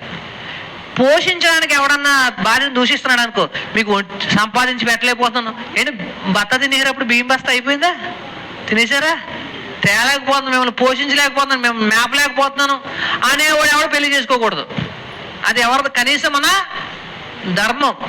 మీకు బట్టలు ఉతకలేకపోతున్నాను అని ఈవిడ కూడా ఏం చేయకూడదు, అనకూడదు. ఒక భార్యగా నీ ధర్మం, భర్తగా నీ ధర్మం.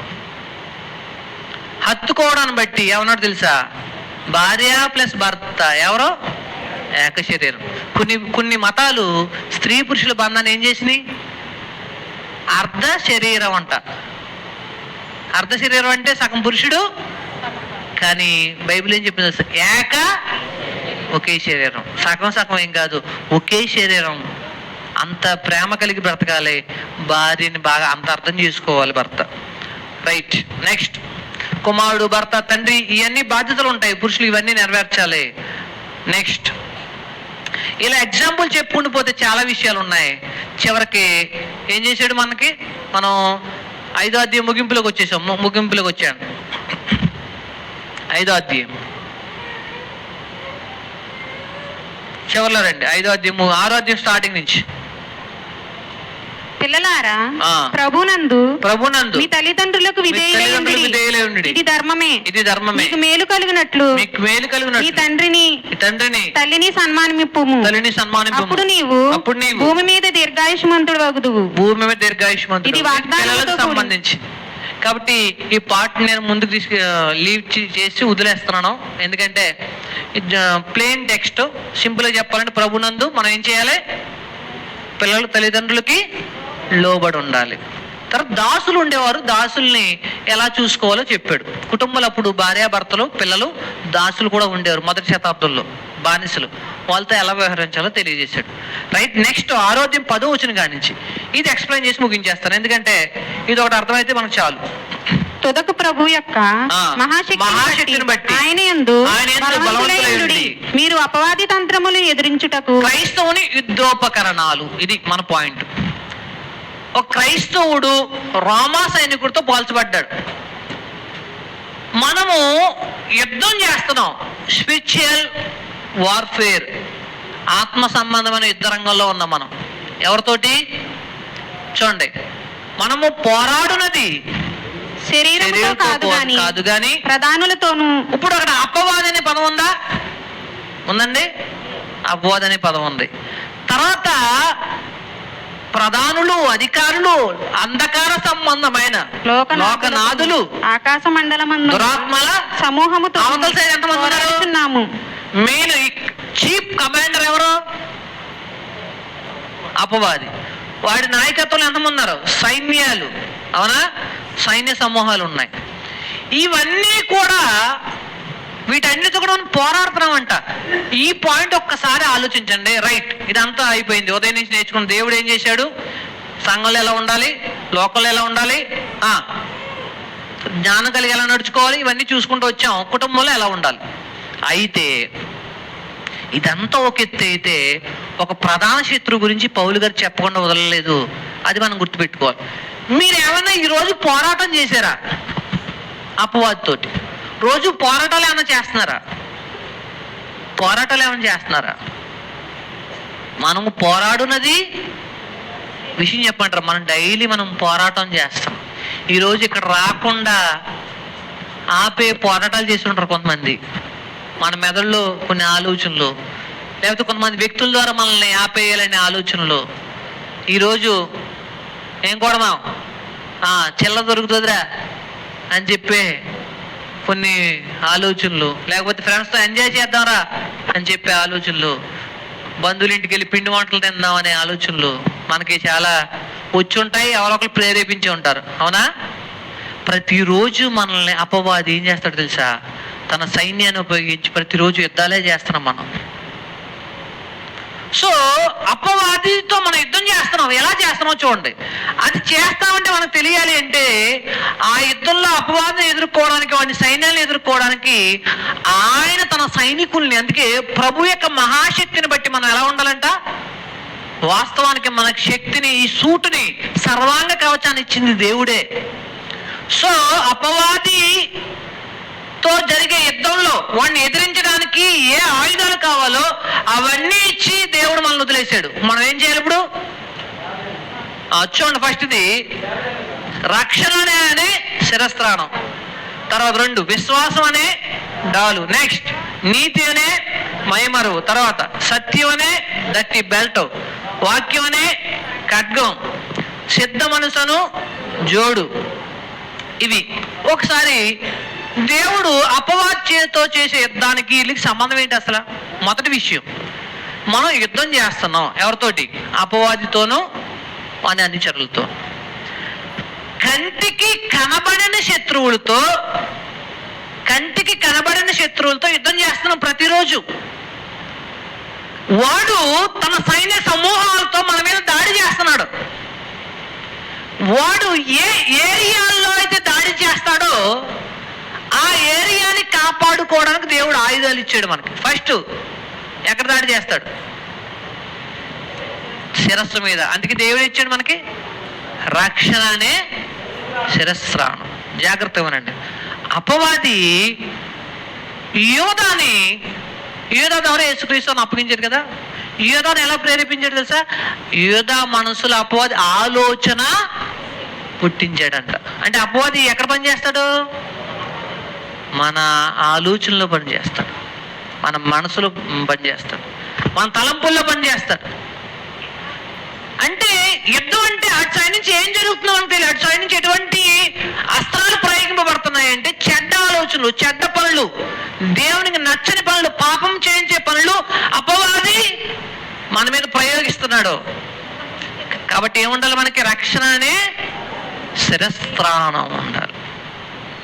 యాక్చువల్గా ఏం జరుగుతుంది? రక్షణ అనే శిరస్త్రాణం ఏం చేస్తుందంటే రక్షింపబడిన మనం మారు మనసు పొందిన మనం ఒకలా ఆలోచిస్తాం. ఒకళ్ళు రక్షణ లేదనుకోండి ఏమైపోతాం?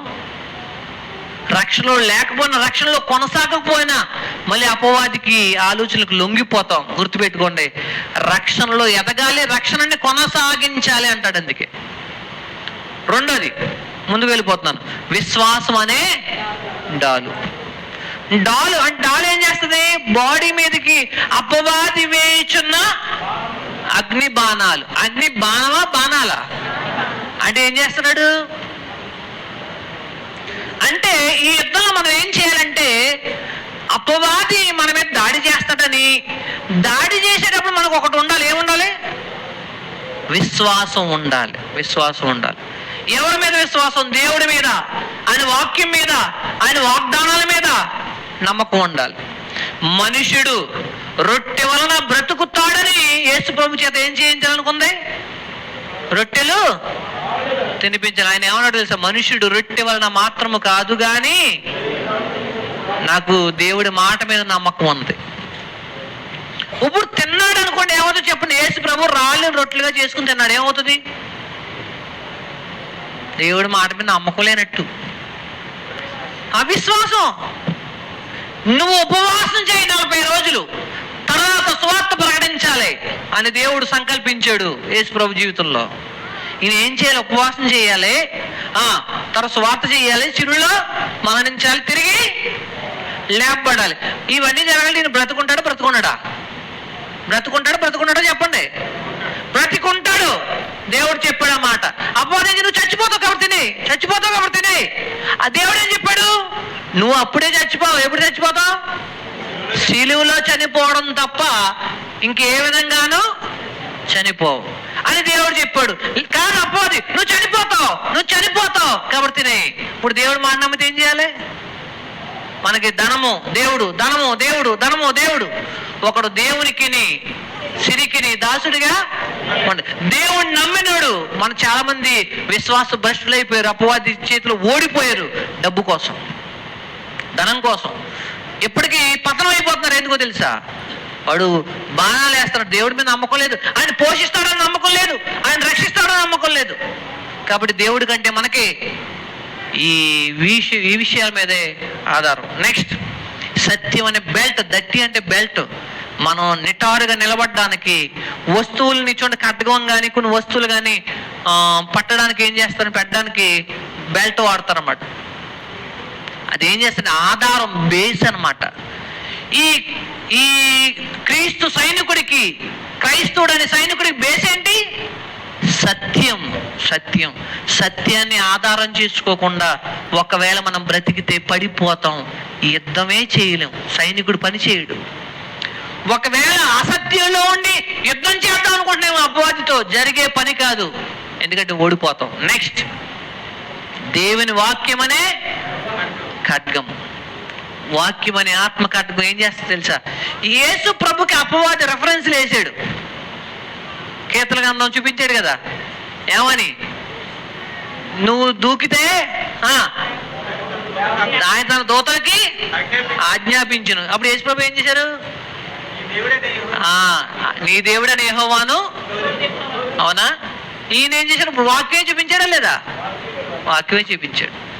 ఈ వాక్యం అనే ఖడ్గం అపవాది మనకి ఆలోచనలు వస్తాయి అప్పుడప్పుడు. ఏమొస్తాయి? ఈరోజు ఆదివారం ఆరాధన ఉంది, 5,000 సంపాదన ఉంది, ఏం చేయాలి? 5,000 వేసాడు, అవతల నుంచి బాణం వేసాడు, 5,000 బాణం వేసాడు. 500 బాణం అయితే లొంగం కదా, కాబట్టి ఏం వేసాడు? 5,000 బాణం వేసాడు. అప్పుడు రెఫరెన్స్ ఒకడు సిరికిని దేవునికిని తీసేయి, నాకు దేవుడే ముఖ్యం, అంతే. కాబట్టి ఏం చేయాలి? వాక్యం అనేది మన దగ్గర ఉండాలి, వాక్యం నేర్చుకోవాలి, వాక్యాన్ని అర్థం చేసుకోవాలి, సరిగ్గా ఉపయోగించాలి. వాక్యాన్ని గుర్తుపెట్టుకోండి. అపవాది యేసు ప్రభుని శోధించడానికి ఉపయోగించాడు, అదే వాక్యాన్ని ఈయన అపవాదిని ఓడించడానికి ఉపయోగించాడు. తర్వాత సిద్ధ మనసు, సమాధాన సువార్త సిద్ధ మనసు అనే జోడు. దీని అర్థం ఏంటో తెలుసా? జోళ్ళు ఉండాలి. ఎటువంటి జోళ్ళు ఉండాలి తెలుసా? సమాధాన సువార్త వలనైన సిద్ధ మనసు అంట. క్రైస్తవుడు గుర్తుపెట్టుకుని యుద్ధంలో గెలవాలంటే మనం సమాధానం కలిగి ఉండాలి, దేవుడితోనూ మనుషులతోనూ. అపవాది ఏం చేస్తాడు తెలుసా? సహోదరుల ద్వారా, లేకపోతే అబద్ధ బోధకుల ద్వారా, లేకపోతే అసత్యాన్ని అనుసరించే వాళ్ళ ద్వారా, అపవిత్రుల ద్వారా ఏం చేస్తాడు అంటే మనల్ని మోసం చేయాలనుకుంటాడు. ఇలా తగులు, సంఘంలో గొడవలు, కుటుంబాల్లో గొడవలు. సో ఇటువంటి సందర్భంలో సమాధానానికి కాళ్ళు ముందుండాలి. అంటే క్రైస్తవుడు యుద్ధంలో గెలవాలి అంటే నేను దేవునితో సమాధాన పడడానికి సిద్ధంగా ఉన్నాను, నేను నడుస్తాను, ఒక అడుగు ముందుకేస్తాను. ఎందుకోసం?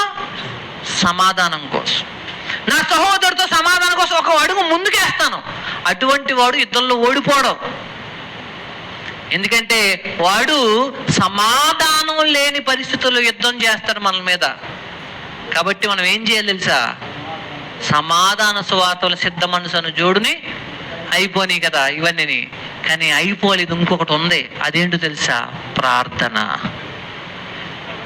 ప్రతి కింద నెక్స్ట్ చెప్తున్నాడు. ఇదంతా అయిపోయిన తర్వాత చాలా మంది క్రైస్తవ ఉద్యోగపకరణాలు అంటే ఇవే అనుకుంటారు. వీటితో పాటు ఇంకోటి యాడ్ చేయాలి. ఏంటో తెలుసా? ప్రార్థన. చూడండి ఏం చెప్తున్నాడు? ప్రతి స్థలమందున ఆత్మ వలన ప్రతి సమయమునందు ప్రతి సమయములో ప్రతి విధమైన ప్రార్థనను విజ్ఞాపనను చేయుచు ఆ విషయమై సమస్త పరిశుద్ధులకు పూర్ణమైన పట్టుదలతో విజ్ఞాపన చేయుచు మెలకుగా ఉండండి. సోల్జర్, సైనికులు ఎలా ఉండాలి? మెలకుగా ఉండాలి. కాబట్టి సహోదరులారా, చాలా ఇంపార్టెంట్ విషయం ప్రార్థన అనేది. చాలా చాలా అవసరం. వాక్యం తెలిసిన చాలా మందికి ప్రార్థన అంటే విలువ ఉండట్లేదు, కానీ ప్రార్థన చాలా చాలా విలువైంది. ఎందుకంటే ఈయన చెరలో ఉండి ఏమంటున్నాడు తెలుసా? నా కోసం ప్రార్థన చేయండి అంటున్నాడు. ఎవరినైనా పాస్టర్ గారిని లేకపోతే సేవకుల్ని, స్వార్థకుల్ని అడుగుతారు, ఏమండి మా కోసం? కానీ ఈయన ఏమంటున్నాడు? నేను మీకోసం ప్రార్థన చేస్తాను, మీరు నా కోసం ప్రార్థన చేయండి. రైట్.